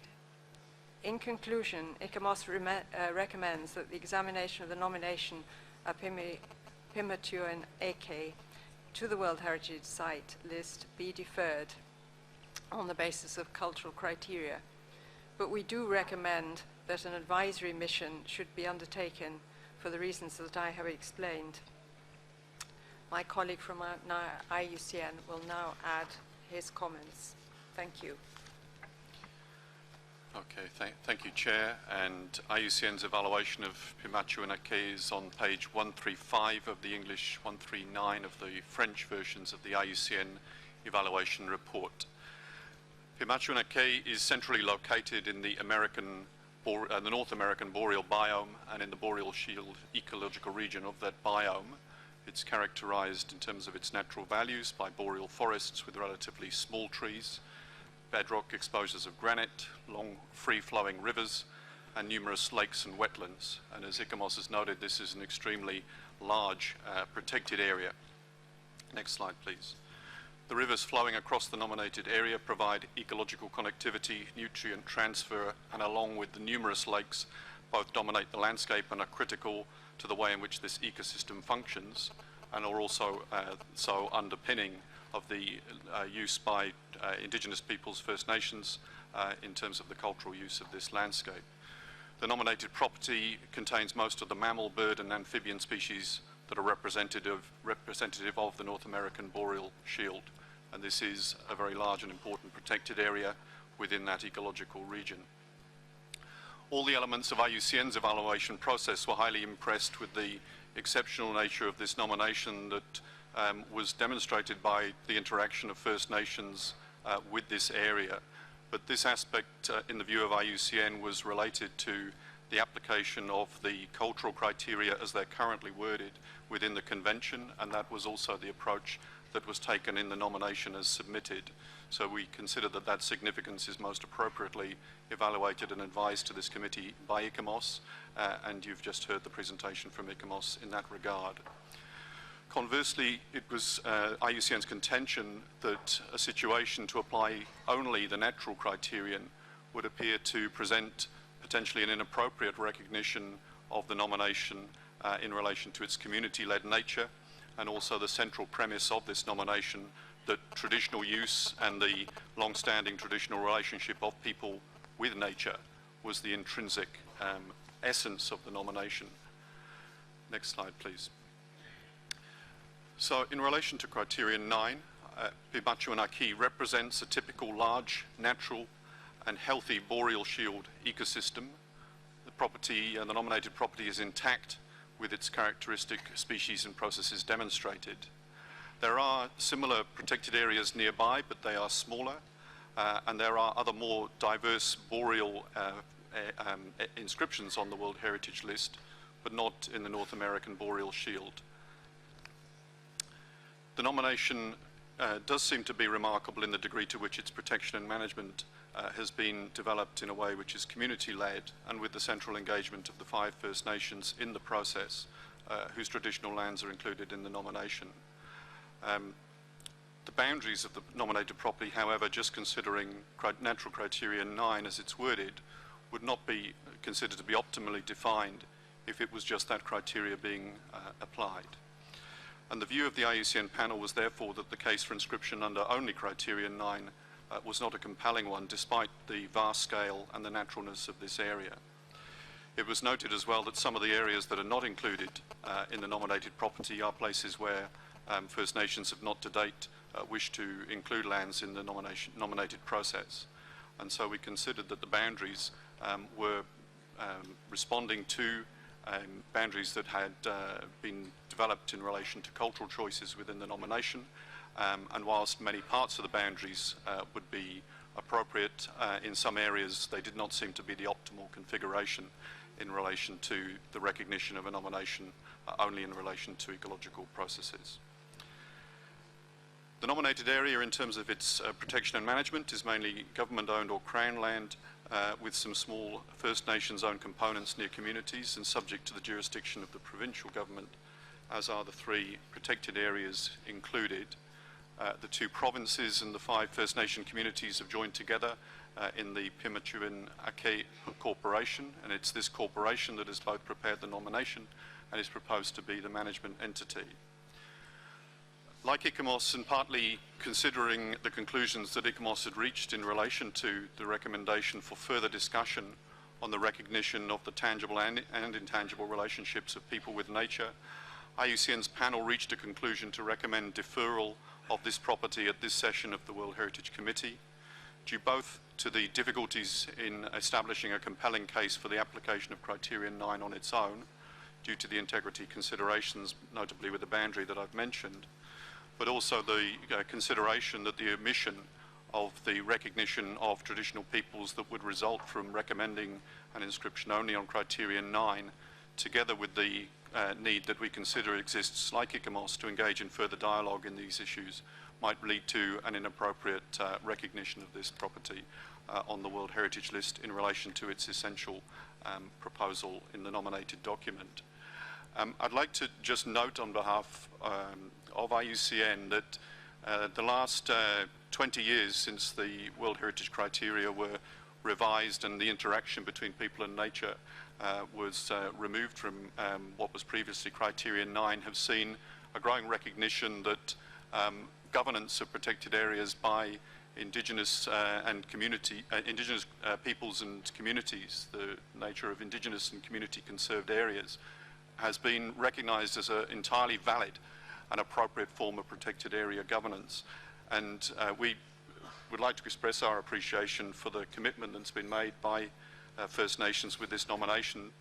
And as an organisation, we're troubled that the evaluation process and the degree to which the World Heritage criteria are evaluated separately appear to present procedural issues in relation to considering nominations where it is the central relationship of people with nature and of culture and nature, which is the key point that is put forward. And like ICOMOS, we consider that as a matter which needs both further reflection and some amendment to the process by which we consider such nominations in the future. In summary, Mr. Chair, IUCN's recommendation is that the committee defer the examination of the nomination of Pimatuin-Ake for the reasons that I've just explained. And the draft decision as proposed is in page 19 of the English and page 20 of the French versions of Working Document 8B. Thank you, Mr. Chair.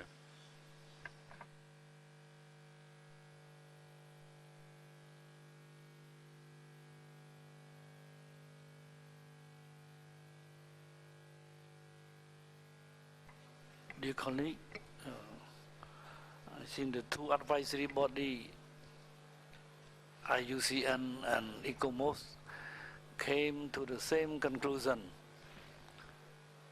You see that they asked for deferring the inscription.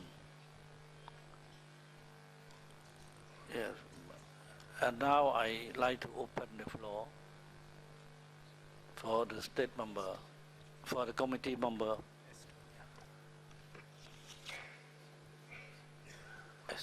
Estonia. Thank you, Mr. Chair. As this is mixed property, we have a mixed statement. And natural side first, please. Thank you. IUCN in its evaluation comes to a very relevant conclusion that clearly the central basis of this nomination is people interacting with the ecosystem. Moreover, this interaction is the main value of it, and this is also one of the bases for proposing it as a mixed property. But it seems that the current system of evaluating nominations of mixed sites does not always provide opportunity to come to this conclusion, as the criteria are evaluated separately. When looking at natural and cultural criteria on their own, both advisory bodies see the potential to meet them, but something remains missing.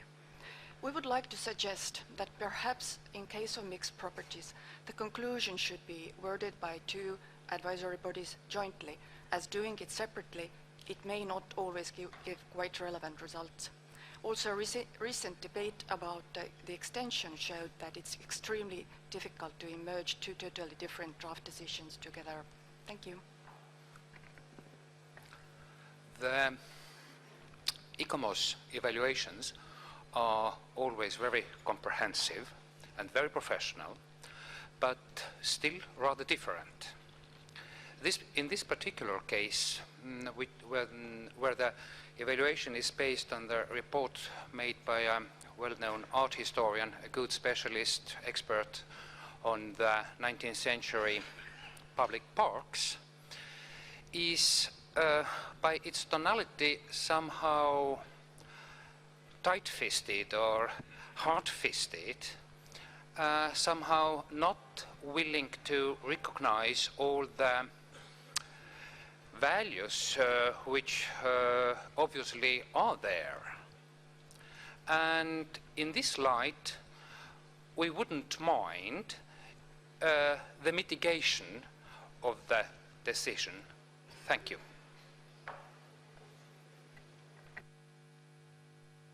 Call on Germany, please. Thank you, Mr. Chair. We first congratulate the State Party having brought forward this nomination by First Nations, which represent an important site in the boreal biome and an exemplary case for nature-culture linkages. Having read both ICOMOS and IUCN recommendation, we see that this is a new type of property, and the evaluation gives the impression that capturing the real values of this site, which are related to man living in and with an intact natural ecosystem, under the current set of criteria and the current evaluation process, is not an easy task, and my Estonian colleague has pointed that out as well. We think that further consideration is needed in general on this type of sites, and this can only partially be done in the context of the examination of the nomination in front of us. We believe that the Pimachuin Akin presents an exceptional site, and issues which have been raised by ICOMOS and IUCN can be dealt with. We would like to ask the State Party to answer the following question. Can you explain to us the basis for the definition of the boundaries in relation to the ecological processes for which the property has been nominated for? Because as I understood from the ICOMOS and IUCN evaluation, that ICOMOS considers boundaries being fine, whilst IUCN having still questions about how the boundaries are set out in terms of being adequate for the integrity of that site. So maybe the State Party can clarify further on this important point from the evaluation. Thank you. Before inviting the State Party to take the floor, I call on Colombia, please. Muchas gracias, señor presidente. La pregunta que quería hacer Colombia acaba de ser hecha por la distinguida delegación de Alemania, así que quisiéramos igualmente escuchar al Estado parte en ese mismo sentido. Muchas gracias.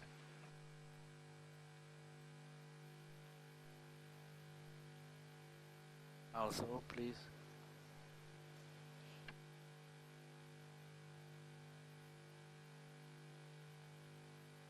I invite Canada to take the floor, please. Thank you, Mr. Chairman. Gordon Jones, who is the project manager for Pimachuin Aki, will be answering the question. Thank you, Chair. As has been noted, the boundaries of the nomination consist of planning areas, community planning areas, or Indigenous community conserved areas of 5 Anishinaabe First Nations, as well as 2 provincial parks and a conservation reserve. Now, these community planning areas conform to traditional harvesting areas that in many cases follow the boundaries of the natural boundaries of watersheds. the provincial parks and the conservation reserve that are part of this nominated area were in existence at the time that the project was initiated. Now, the final boundaries of the nominated area were the outcome of planning decisions made within each First Nations respective planning area, and the collaboration of the Pimatuanaki partners, the First Nations, provincial governments, and experts throughout the process of nomination development.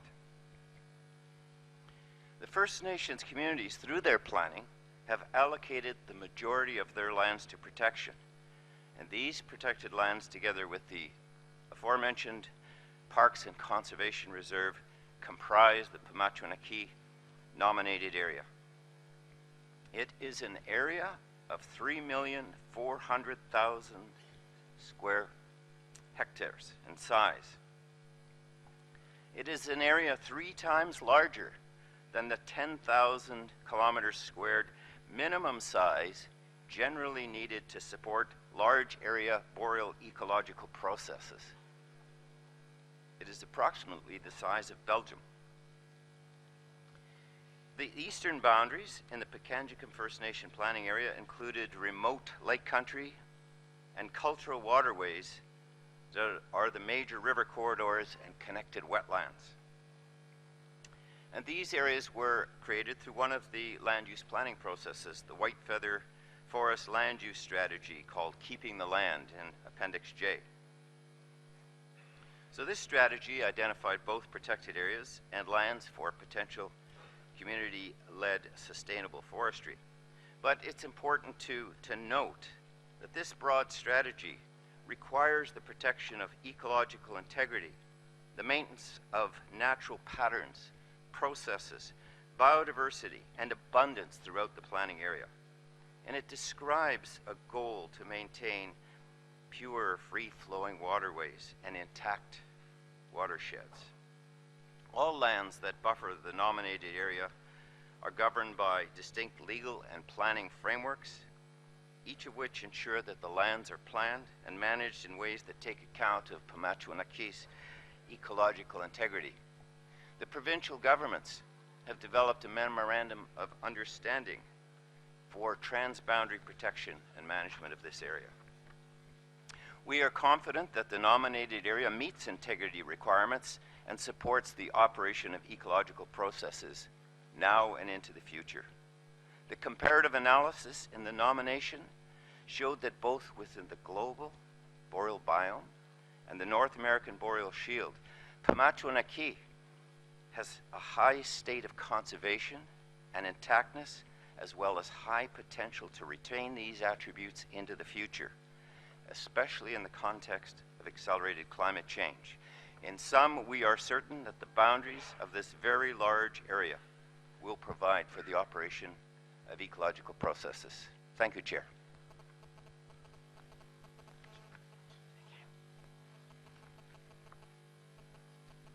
Hold on, Garcia. Спасибо, господин президент. У нас только один вопрос. При территории этой номинации 3,3 миллиона гектар, нужна ли целесообразность расширения этой территории, которую предлагает Центр и СОП? Мы бы хотели услышать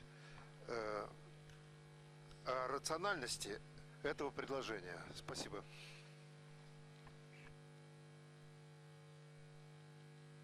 Call on Mexico, please. Gracias, señor presidente. Aquí se pone en evidencia la dificultad que tienen los procesos de evaluación de los órganos consultivos cuando se trata de bienes mixtos, como ya se ha evidenciado en el pasado con otras nominaciones de este tipo.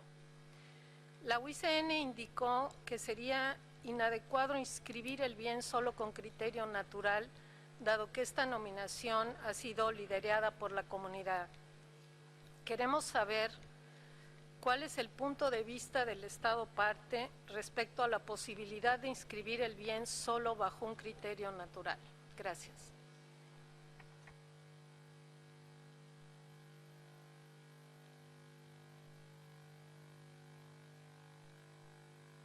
Je donne la parole à la Suisse. Merci, Monsieur le Président. Nous sommes aussi de l'idée qu'il y a ici un cas très intéressant où l'interaction entre les peuples autochtones et un écosystème boréal représente la valeur, et c'est l'interaction entre l'homme et la nature qui est en cause ici, et on a encore beaucoup de discussions à faire sur ce thème avec notre système d'évaluation des dossiers, chose qui pourrait être faite que partiellement sur ce cas précis. Par contre, il y a un autre point important qui n'est pas lié à ça, qui est lié aux limites, et surtout aux limites pour les critères naturels. On parle d'écosystème, et la question est encore ouverte. Pourquoi certaines forêts ne sont pas dans ce site qui est justement reconnu pour ses forêts boréales? Donc là, il y a encore du travail à faire au niveau des limites.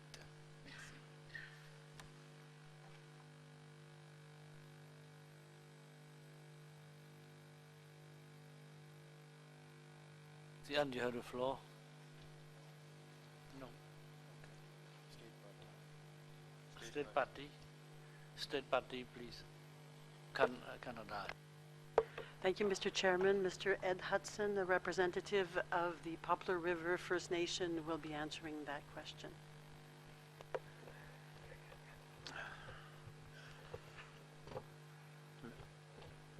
Mr. Chairman, our objective is to have Pimachu Inaki inscribed under both natural and cultural criteria. All 5 First Nations, including myself as the representative of Poplar River, considered and expressed support for inscription under Criteria 9 alone at this time, with the understanding that we continue to work towards the achievement of our objective. Mr. Chairman, inscription of Pimachu Inaki on the list at this time is important to us. It will allow us to move forward in our responsibilities while completing the work for inscription under the cultural criteria. Thank you, Mr. Chairman.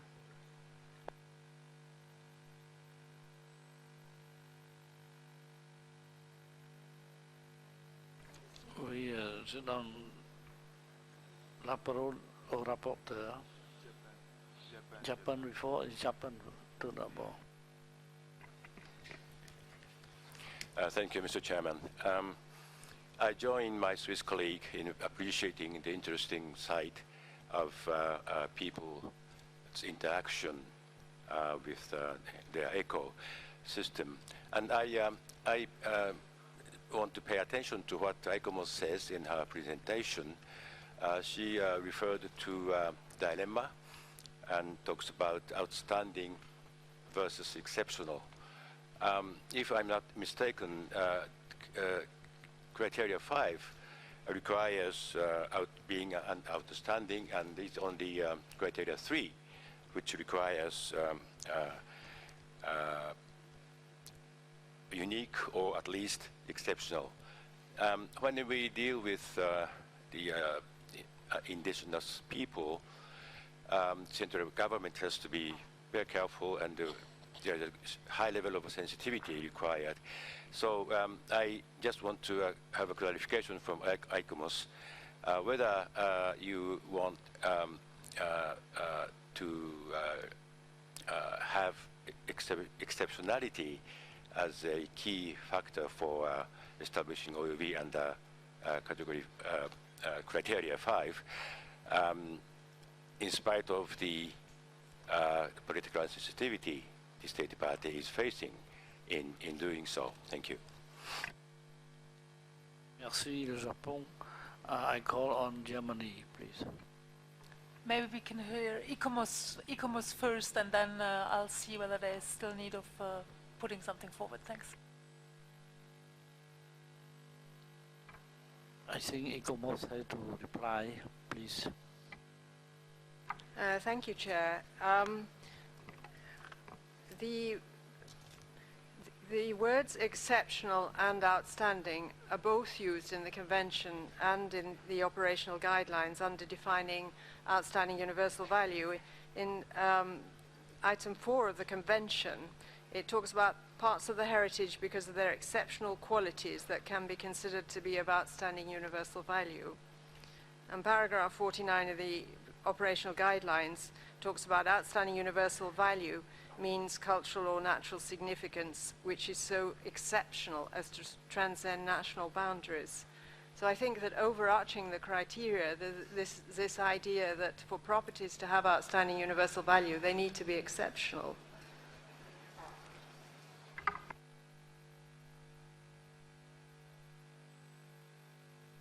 Germany again. Thank you, Mr. Chairman. And I'm pleased that we are having this intense discussion on this important property in the committee. We were hesitating about bringing forward some proposal to refer that property and that the decision on that property, but having carefully listened to what has been expressed in the last round of discussions, we feel that the decision, how it was put forward in the draft text, is good as it stands. And I hope that with an intense communication process with both ICOMOS and IUCN, the state party will be able to put that site forward in the way that it can be inscribed in the near future. What I have suggested, and I hope the rapporteur will get that text, I have suggested 3 additional paragraphs to that decision, which capture that sort of dilemma, I would call it, the advisory bodies and then states parties are facing when it comes to mixed nominations, and the difficulty to capture sites like this one in the criteria. So there will be 3 paragraphs appearing on the screen which try to capture this manco, let's put it that way, and hope to find a way forward with it. And I hope this is a consensus. I feel that this could be a consensus in the committee that we have to go a good way forward on improving evaluation processes on mixed properties, and that I feel a certain sorry for that important site, but I think it's a wise decision to stay with the deferral now and allow for a good communication process and bringing this forward. Thank you very much. Thank you, Germany. La France, vous avez la parole.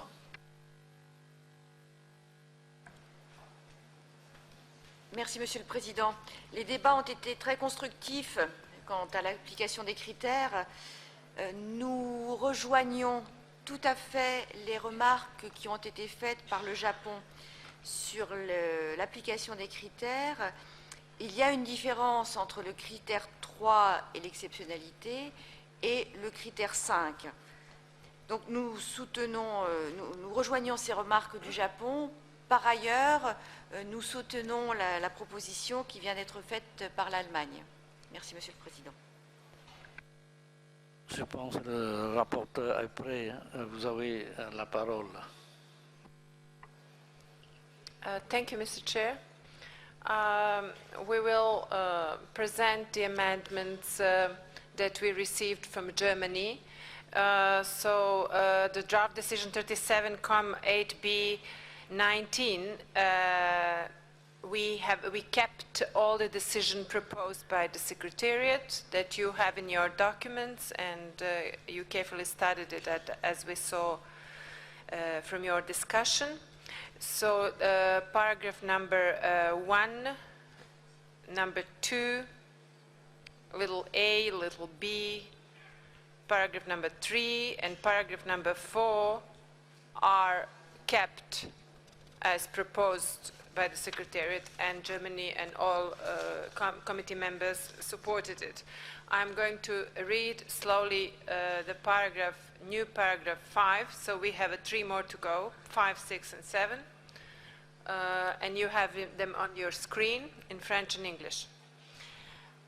Recognize, so new 5, recognize that this mixed nomination and the associated IUCN and ICOMOS evaluations have raised fundamental issues in terms of how the indissoluble bonds that exist in some places between culture and nature can be recognized on the World Heritage List.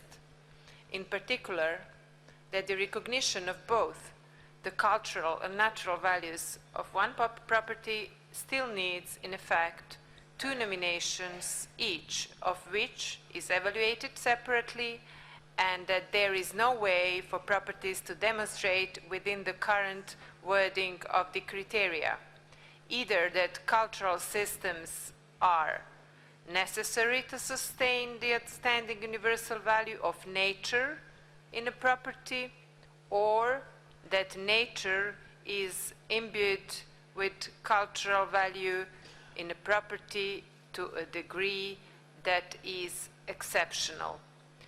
It is a long paragraph. Please, you can look at it. We won't leave this paragraph because it's the longest proposed.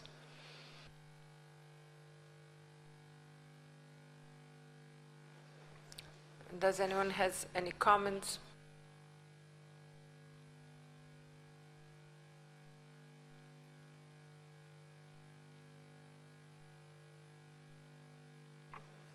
We can proceed. As I can see, there is no comments. We can proceed to the 6th, please.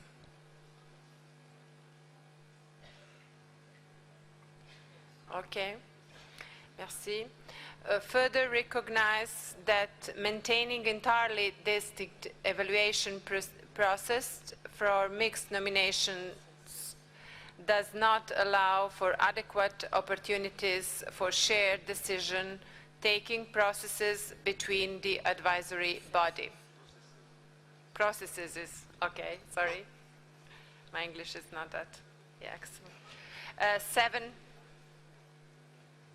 requests the World Heritage Center in consultation with the advisory bodies to examine options for changes to the criteria and or advisory body evaluation processes to address the issues raised by nomination and evaluation of mixed sites, and decides to include discussion of this issue on the agenda of its 38th session. Thank you. Please, vous avez la parole. Merci, Monsieur le Président.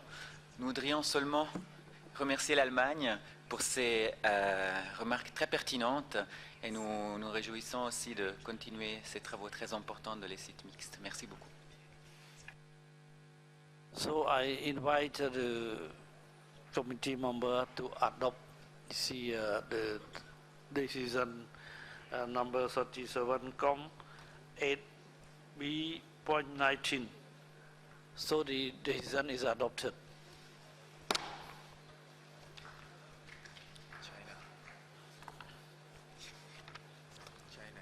Yes. So we came to another site, cultural landscape of Honghe honey rice terraces, China. The draft decision number 37,8B.24. I now invite ECOMOS to present the nomination of the cultural landscape of Honghe honey rice terraces, China. ECOMOS, you have the floor, please.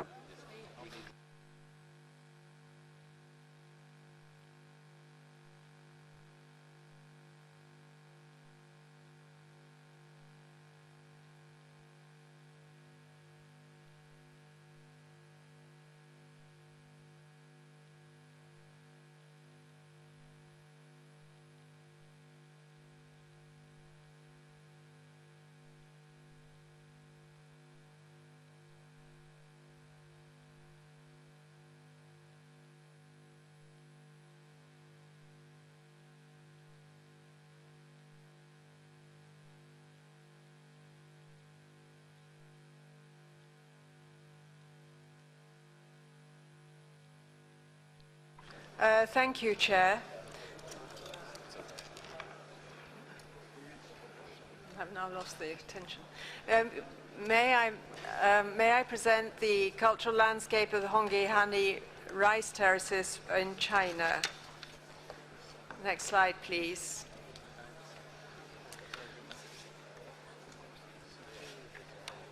Nobody's.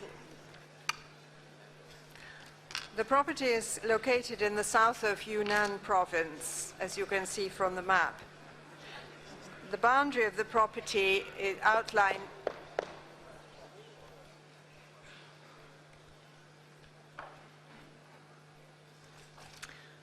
Continue. The boundary of the property is in red. It encompasses 3 valleys. It's surrounded by a large buffer zone enclosing the whole of the surrounding watersheds. Next slide, please. On the south banks of the Hong River, the Hani rice terraces cascade down the towering slopes of the Ailau Mountains. Carved out of dense forest over the past 1,300 years by the Hani people, who migrated here from further to the northwest, the irrigated terraces support paddy fields overlooking narrow valleys. In some places, there are as many as 3,000 terraces flowing along contours between the valley and the lower edges of the forest.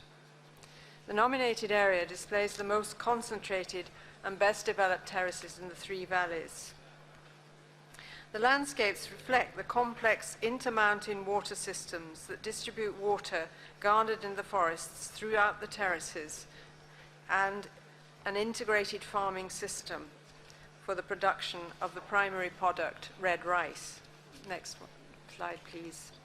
Underpinning these systems are long-standing traditional social and religious structures based on a duality of approach between the individual and the community. And overall, the terraces are seen as an example of a resilient land management system that optimizes social and environmental resources and demonstrates an extraordinary harmony between people and their environment. In terms of categories of cultural property, this is a site, and it's also been nominated as a cultural landscape. The mountainous terrain of southern Yunnan has an extremely high rainfall and a subtropical valley climate. The property consists of 3 blocks of terraces within 3 river basins, and the characteristics of the blocks differ because of their differing geological characteristics. In one valley, the terraces are quite gentle in slope, and in another valley, extremely steep. In responding to the difficulties and opportunities of this environment of high mountains and narrow valleys crisscrossed by ravines, the Hani people have, over the past 1,300 years, created this extraordinary complex of irrigated terraces that flow around the contours of the mountains. Next. The mountain-top forests are the sources of the water. Clefts in the rock channel the water, and the sandstone beneath the granite mountains traps it and then later releases it as springs. Next slide, please. This is the pattern that you see in all the valleys, with forests at the top, and just beneath the forest, the village settlements, and then below them, the terraces that cascade down the mountains. Next slide, please. The terraces are cut out of the black clay. There are no facing structures. Next slide, please. And this is an example of the complex system of channels that has been developed to spread water around the terraces from wells and springs. The forest still covers some 50% of the land. Next slide, please. The forests are the lifebloods of the terraces because they capture and sustain the water that is needed for irrigation. There are 4 types of forests: the ancient water recharge forests, sacred forests, consolidation forests to consolidate the terraces, and then village forests for the provision of timber for building, food, and firewood. Most of these forests have been very well maintained from generation to generation. Only the village forests have suffered as they were cut in some places in the 1950s to provide extra vegetable grounds. But now a project to replant these forests is underway. Next slide. Within the nominated property, there are 82 villages. Families in the villages have their own terraces, but they have as well an allegiance to working communally for the good of the whole system. And this duality is evident in all aspects of social and religious life. The nomination has provided for each of the 82 villages aerial photographs, and also plans to show the exact way that the villages relate to the terraces and to the overall mountain landscape. In the center of each village is an open area with a next slide, with a building in the center, and these are both used for festivities. Many of the villages have water-powered mills and water-operated tilt hammers for processing the crops. Next one, please. The traditional vernacular buildings have walls built of rammed earth, or adobe bricks, or of earth and stone, under a tall, hipped roof thatched with straw that gives the houses a distinctive mushroom shape. There are 3 stories, and the lowest is for domestic animals. Family live in the center, and the top floor is used for the storage of grain. Next one, please. In one village, the houses have been improved internally to provide much better accommodation for their residents while still respecting traditional materials and techniques, and this has now become a demonstration village in this respect. The villages are extremely prominent in the landscape, and in some, new building materials have had a considerable impact on individual buildings, particularly in houses adapted to accommodate tourists. These changes relate to the difficulty of obtaining traditional materials, as well as to the inherent constraints of traditional buildings in terms of their adaptability. To address these tensions, local government and farmers have reached a consensus on how to respect traditional forms, materials, and planning. Next slide, please. Extensive scholarly research over the past decade has brought out the history of the terraces, dating back to the Tang dynasty, the 7th to the 8th century AD, when records mention terraces being in perfect condition. A dated stone well in one of the villages suggests by the 9th to the 10th century at the latest, the Hani minority had begun to distribute water to villages and terraces by using water distribution stones. Next slide, please. The dominant crop on the terraces is red rice, and this forms the economic basis of the villages. But growing that rice is part of a complex and diverse farming and breeding system that brings in cattle, buffaloes, pigs, ducks, fish, and so on. All of these contribute to land fertility and provide sources of food for people and animals. The growing of rice is thus part of a complex socio-economic farming and breeding system that has sustained the landscape and its village communities for centuries. The essential elements of this wider farming system support the production of the cash crop, which is the organic red rice. But if the terraces are to be sustained, so too does this traditional balanced system. The challenge of the Hani terraces, as with terraces all over Asia, is how farmers can earn good enough livings to allow them to stay on the land while meeting increased social and economic expectations. Ultimately, sustaining the grand sweeps of these terraces relies on micromanagement and the commitment of farmers. The local cultural traditions are particularly strong, and celebrations of the products of the terraces and the wild food that is gathered locally from the forests are carried out during the year. There is a tourist centre in one of the nominated villages. Tourist numbers have already increased over the past 5 years, from 250,000 per year to around 640,000. And within 1 year, they increased by 17%. ICOMOS considers that tourism facilities and tourism management are a great challenge for the property. These traditional villages could easily become museumified and overwhelmed by tourists, particularly if the area is inscribed. And we do consider that there is a need for an overall tourism strategy to manage access. We consider that criterion 3 and 5 are justified. We do not consider that criterion 1, which was suggested, is applicable in terms of the deliberate artistic intent being there at the time of the creation of the terraces. nor do we consider criterion 4 can really be said to reflect a specific period in human history. We consider that the boundaries and protection and conservation are totally satisfied. Our only comment on management is on the need for a sustainable tourism strategy. In conclusion, Mr. Chair, ICOMOS recommends that this cultural landscape of the Hongihani terraces be inscribed on the World Heritage List on the basis of criterion 3 and 5.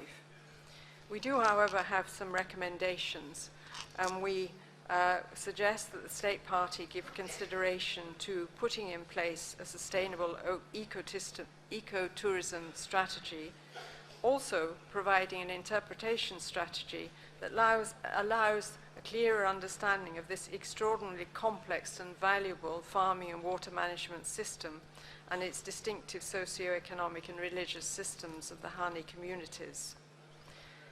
Given the complexity of the management of this property, we also suggest submitting by February 2015 a report to the World Heritage Committee outlining these items that I've already mentioned.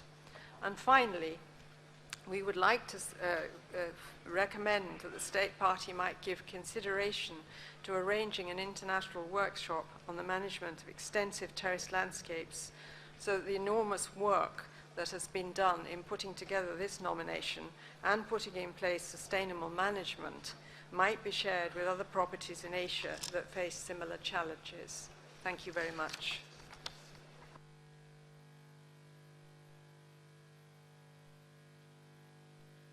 I open the floor for comment.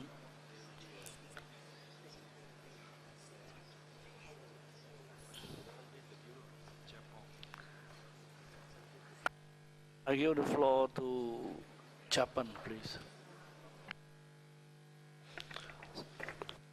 Thank you, Mr. Chair.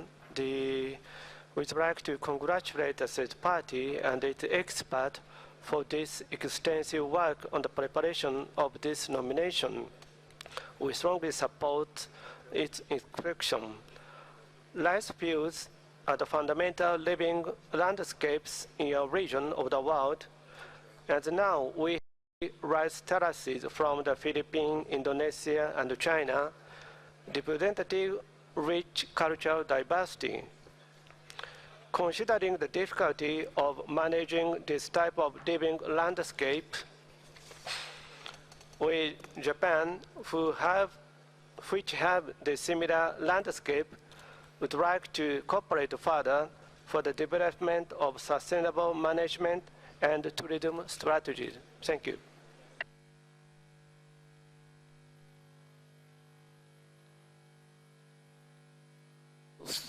Je donne la parole à Sénégal.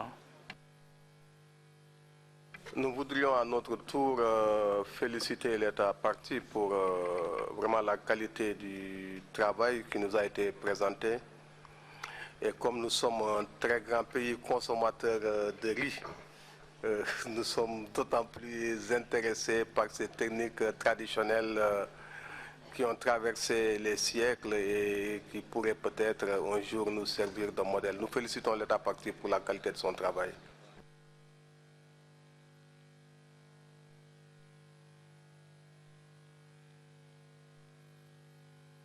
I call on Estonia, please.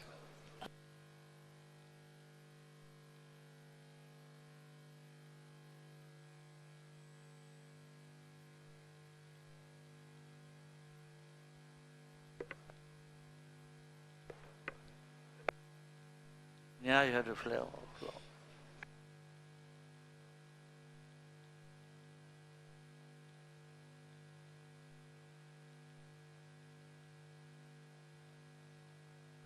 Je donne la parole à la délégation du Cambodge, please. Merci, Monsieur le Président. Ces dollars, en plus de la maîtrise en symbiose avec les éléments naturels du peuple Hani pour leur vie, depuis plus de 1300 ans.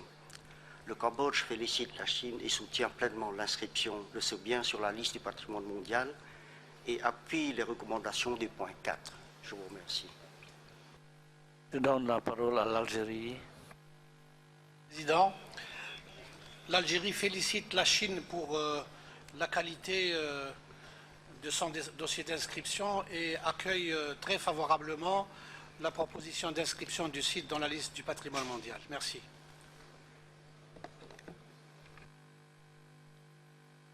Je donne la parole à la France.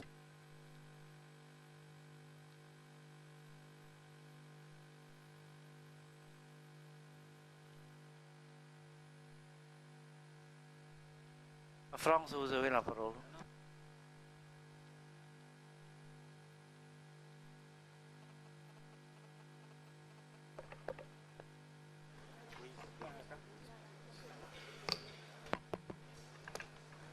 Oui.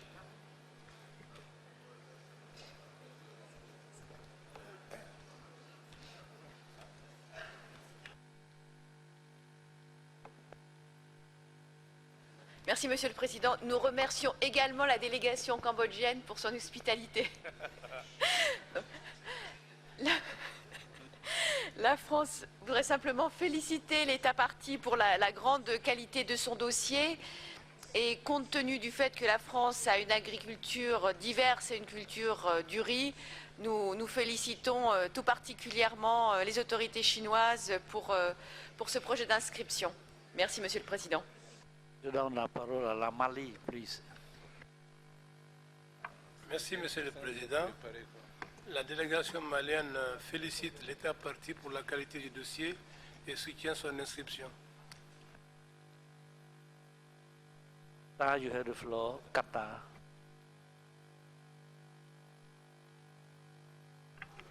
شكرا سيدي الرئيس. تود دولة قطر أن تضم صوتها إلى صوت من هنأوا الدولة الطرف الصين على هذا الملف الجيد وشكرا سيدي الرئيس. Donne la parole à la Suisse. Merci, Monsieur le Président. La Suisse se joint aux voix qui félicitent la Chine pour l'excellence de son dossier et soutient pleinement l'inscription de ce site magnifique au patrimoine mondial. La Malaisie, s'il vous plaît. Thank you, Chair. This is an extraordinary nomination with strong culture, environment, and historical evidence of the relationship between man and nature that goes back to more than 1,000 years. For us who live in the tropics, we know how fragile the environment is, and we appreciate this nomination tremendously. The whole delegation of Malaysia joins other committee members in congratulating China on this splendid nomination. Thank you. Give the floor to Thailand, please. Thank you, Chairman. Thailand is one of the biggest rice exporters in the world. We really congratulate China, who can both make a efficient rice production and also make it so beautiful for tourists also. Thank you, Mr. Chairman. Merci. Je donne la parole aux Émirats arabes unis, please. شكرا السيد الرئيس. عودتنا الصين على جودة ملفاتها وجودة المواقع التي تضيفها إلى قائمة التراث العالمي. نحن بهذه المناسبة نهنئهم بهذا الإدراج الجديد ونشكر إيكومس على جهودهم المقدرة من أجل تحقيق هذه الغاية.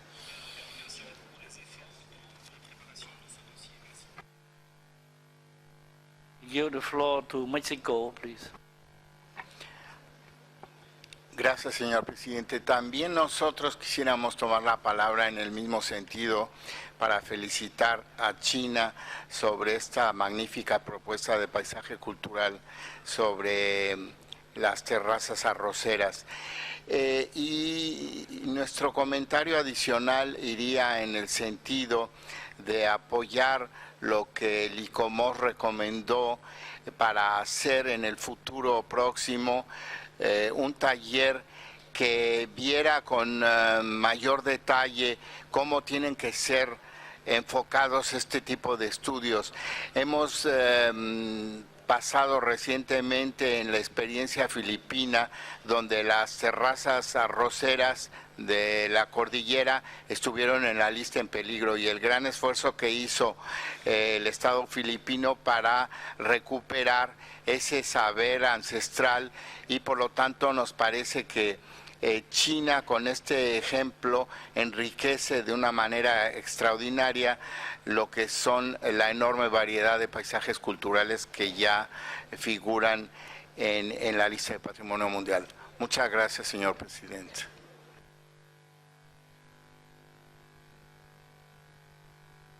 Call on Ethiopia, please. Thank you, Chair. Well, we join the appreciation of colleagues on the appreciation of how effectively the document have been developed.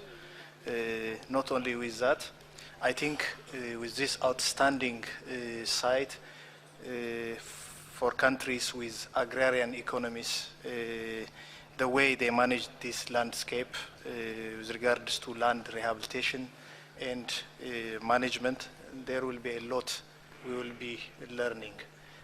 We have inscribed another site in Ethiopia, which is a landscape site, not for rice, but very similar land management experiences we have. I think from this site there will be a lot of good practices we will be learning, and others too. So this very enlightening report of the advisory body, ICOMOS, would like to appreciate, and it clearly shows not only how much incredible this landscape is, but also the very outstanding sustainable management being rendered. And we are very confident that the State Party of China will further implement these ICOMOS recommendations. With this, we would like to congratulate the State Party of China. I thank you.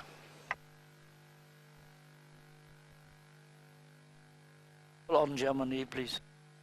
Thank you, Mr. Chairman.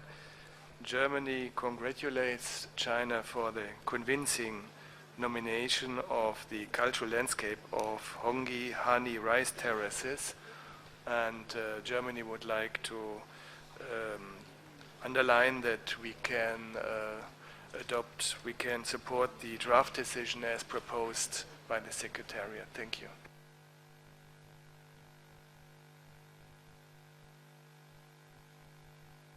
I call on Serbia here. Serbia joins the previous speakers in supporting the China nomination and congratulates China.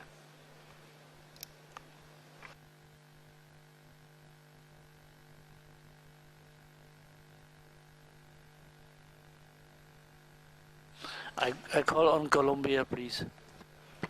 Muchas gracias, señor presidente. Nos sumamos a todas las voces de felicitación que han expresado las distintas delegaciones. Quisiéramos insistir en un punto, y es que se inscribe un nuevo paisaje cultural productivo, como puede ser el del agavero de tequila en México o el cafetero en Colombia, que implica una serie de retos muy importantes que estaríamos dispuestos a compartir con China. Felicitaciones, y estamos absolutamente de acuerdo en el proyecto de decisión para la inscripción de este sitio. Gracias.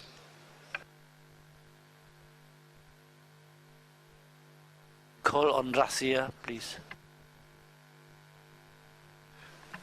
Спасибо, господин президент. Российская Федерация искренне поздравляет Китай с включением удивительной уникальной номинации.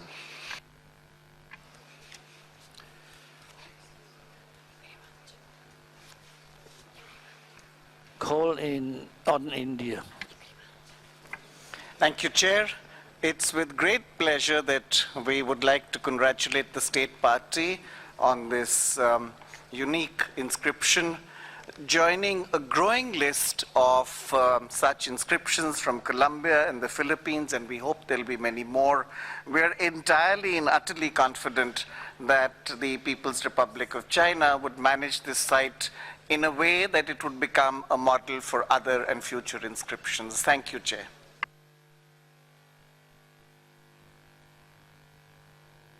Japan, you have the floor. Thank you, Mr. Chairman. I'm sorry for Japan to take the floor again. Since I want to give the state party the opportunity to speak before we go to the adoption, let me pose a small question. One of the challenges for the sustainable preservation of this kind of a site is the possible declining population. I wonder if there are any signs of declining population in China. I know China doesn't mind if a small region has a decline in population because it has already a huge population overall, but that matters when it comes to the preservation of cultural landscape. So maybe the state party can answer to my question. Of course, the answer does not change our position to support the inscription. Thank you. Oui, nous avons déjà beaucoup de félicitations à l'État parti, mais il y a une question qui est tournée envers l'État parti. Donc j'invite la Chine de prendre parole, s'il vous plaît. Thank you, Mr. Chairman. Thanks to Japanese delegation to raise a very important and interesting question to Honghe Hani rice terraces cultural landscape.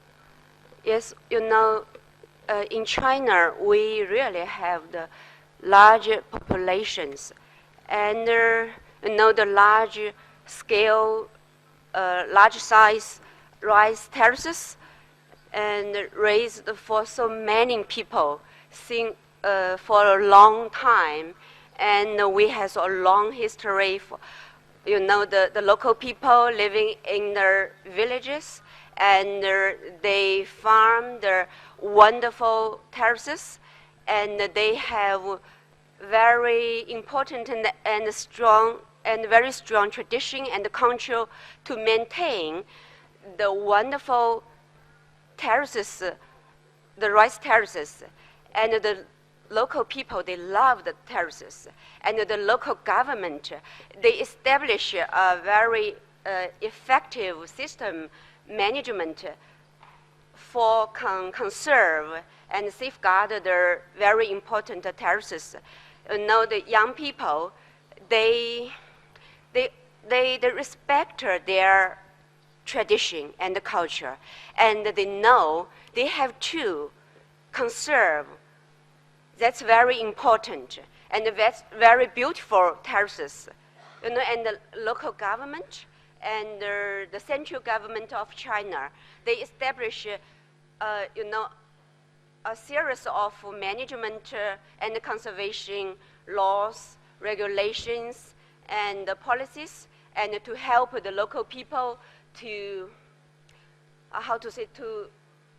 to improve their living condition and to improve their lives and help them to stay there.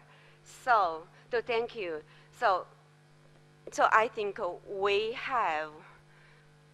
believe we can conserve and management this very important cultural landscape for future generations. Thank you.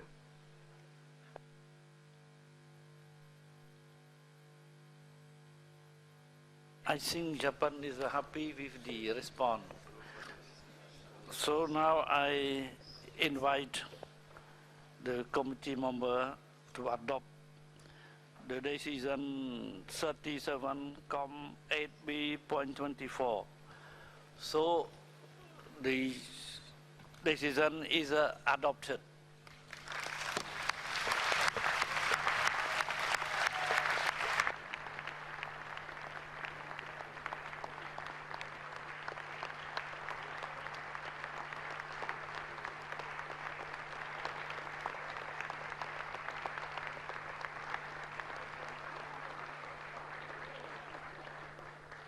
So in the name of the entire committee, I wish to congratulate the State Party China for the inscription of this beautiful site.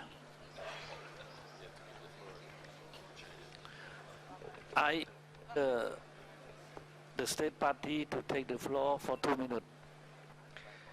Thank you, Mr. Chairman. Thank you all very much for inscribing the site on the list.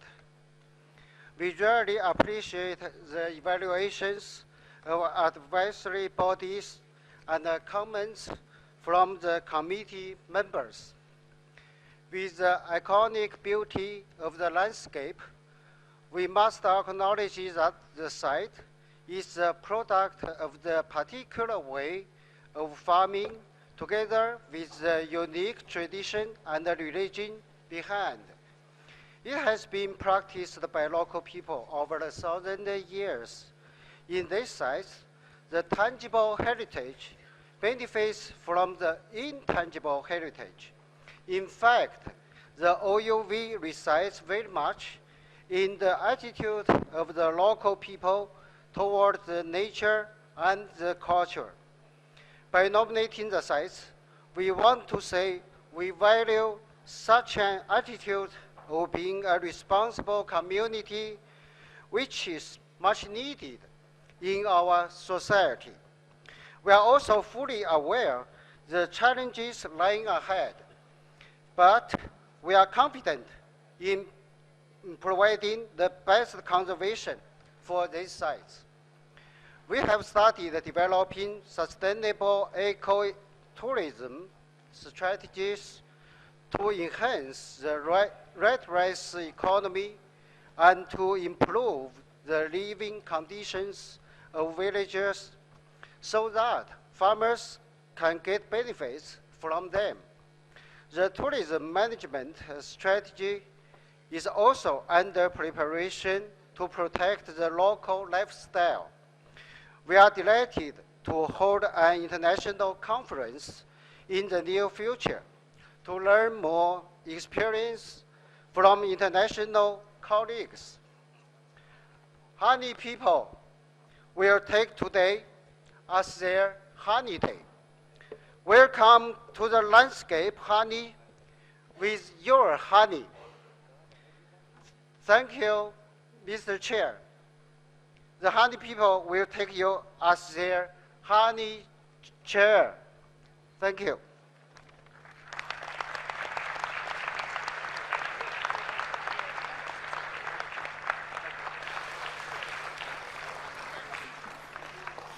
So I express my thanks, my deep thanks to the representative of China for his speech. Announcements, Administrative Secretariat for announcement. Now it is 12:30 already. You see, before adjourning, I ask Secretariat to make announcement, please. Thank you very much, Mr. Chair. We have the Operational Guidelines Group at 12:30, the Budget Group at 1:30. There's also a presentation on the Angkor Heritage Management Framework at 1 p.m. in room 1 and 2 on the 4th floor. Now I have very important information for all of those who want to come to Siem Reap and to Angkor. So listen carefully. It's the schedule for transportation from Phnom Penh to Siem Reap and from Siem Reap to Phnom Penh. First of all, those who are going by air, according to your information document, on the chartered flight, the departure is on Thursday, 27th June at 7:15 from the hotels Cambodiana, Phnom Penh, Le Royal, Intercontinental, Sofitel, Phnom Penh, Phuket, Sunway, Plantation, and Naga World. For all of those who are on commercial flights, you follow your own air tickets. For those who go by buses, the departure is 7:30 a.m. from the same hotels I just read out. And for all of those who stay in any other hotels, they must be at the office of the Council of Ministers. Now for the return, for those who return from Siem Reap to Phnom Penh, By air, the chartered flight is the departure from the hotel in Siem Reap, 8 a.m. on Friday, 28 June 2013, by bus, 8:30 a.m. Now, very important, any registration needs to be done on the closing ceremony and excursion desk on the first floor here in the Peace Palace and ground floor, room A, Friendship Building. Now, you need to register if you want to go to Siem Reap, and this registration for the Siem Reap closing ceremony will be closed at 5 p.m. on Sunday, 23rd of June. So for all of those, if you want to see Angkor, I strongly recommend that you register. Thank you very much, Mr. Chair. Dear colleague, you see, we try to arrange the best visit to Siem Reap. So if some colleague has some problem, please inform the desk, information desk. You see, we will do our best, you see, to solve the problem for you. Thank you very much.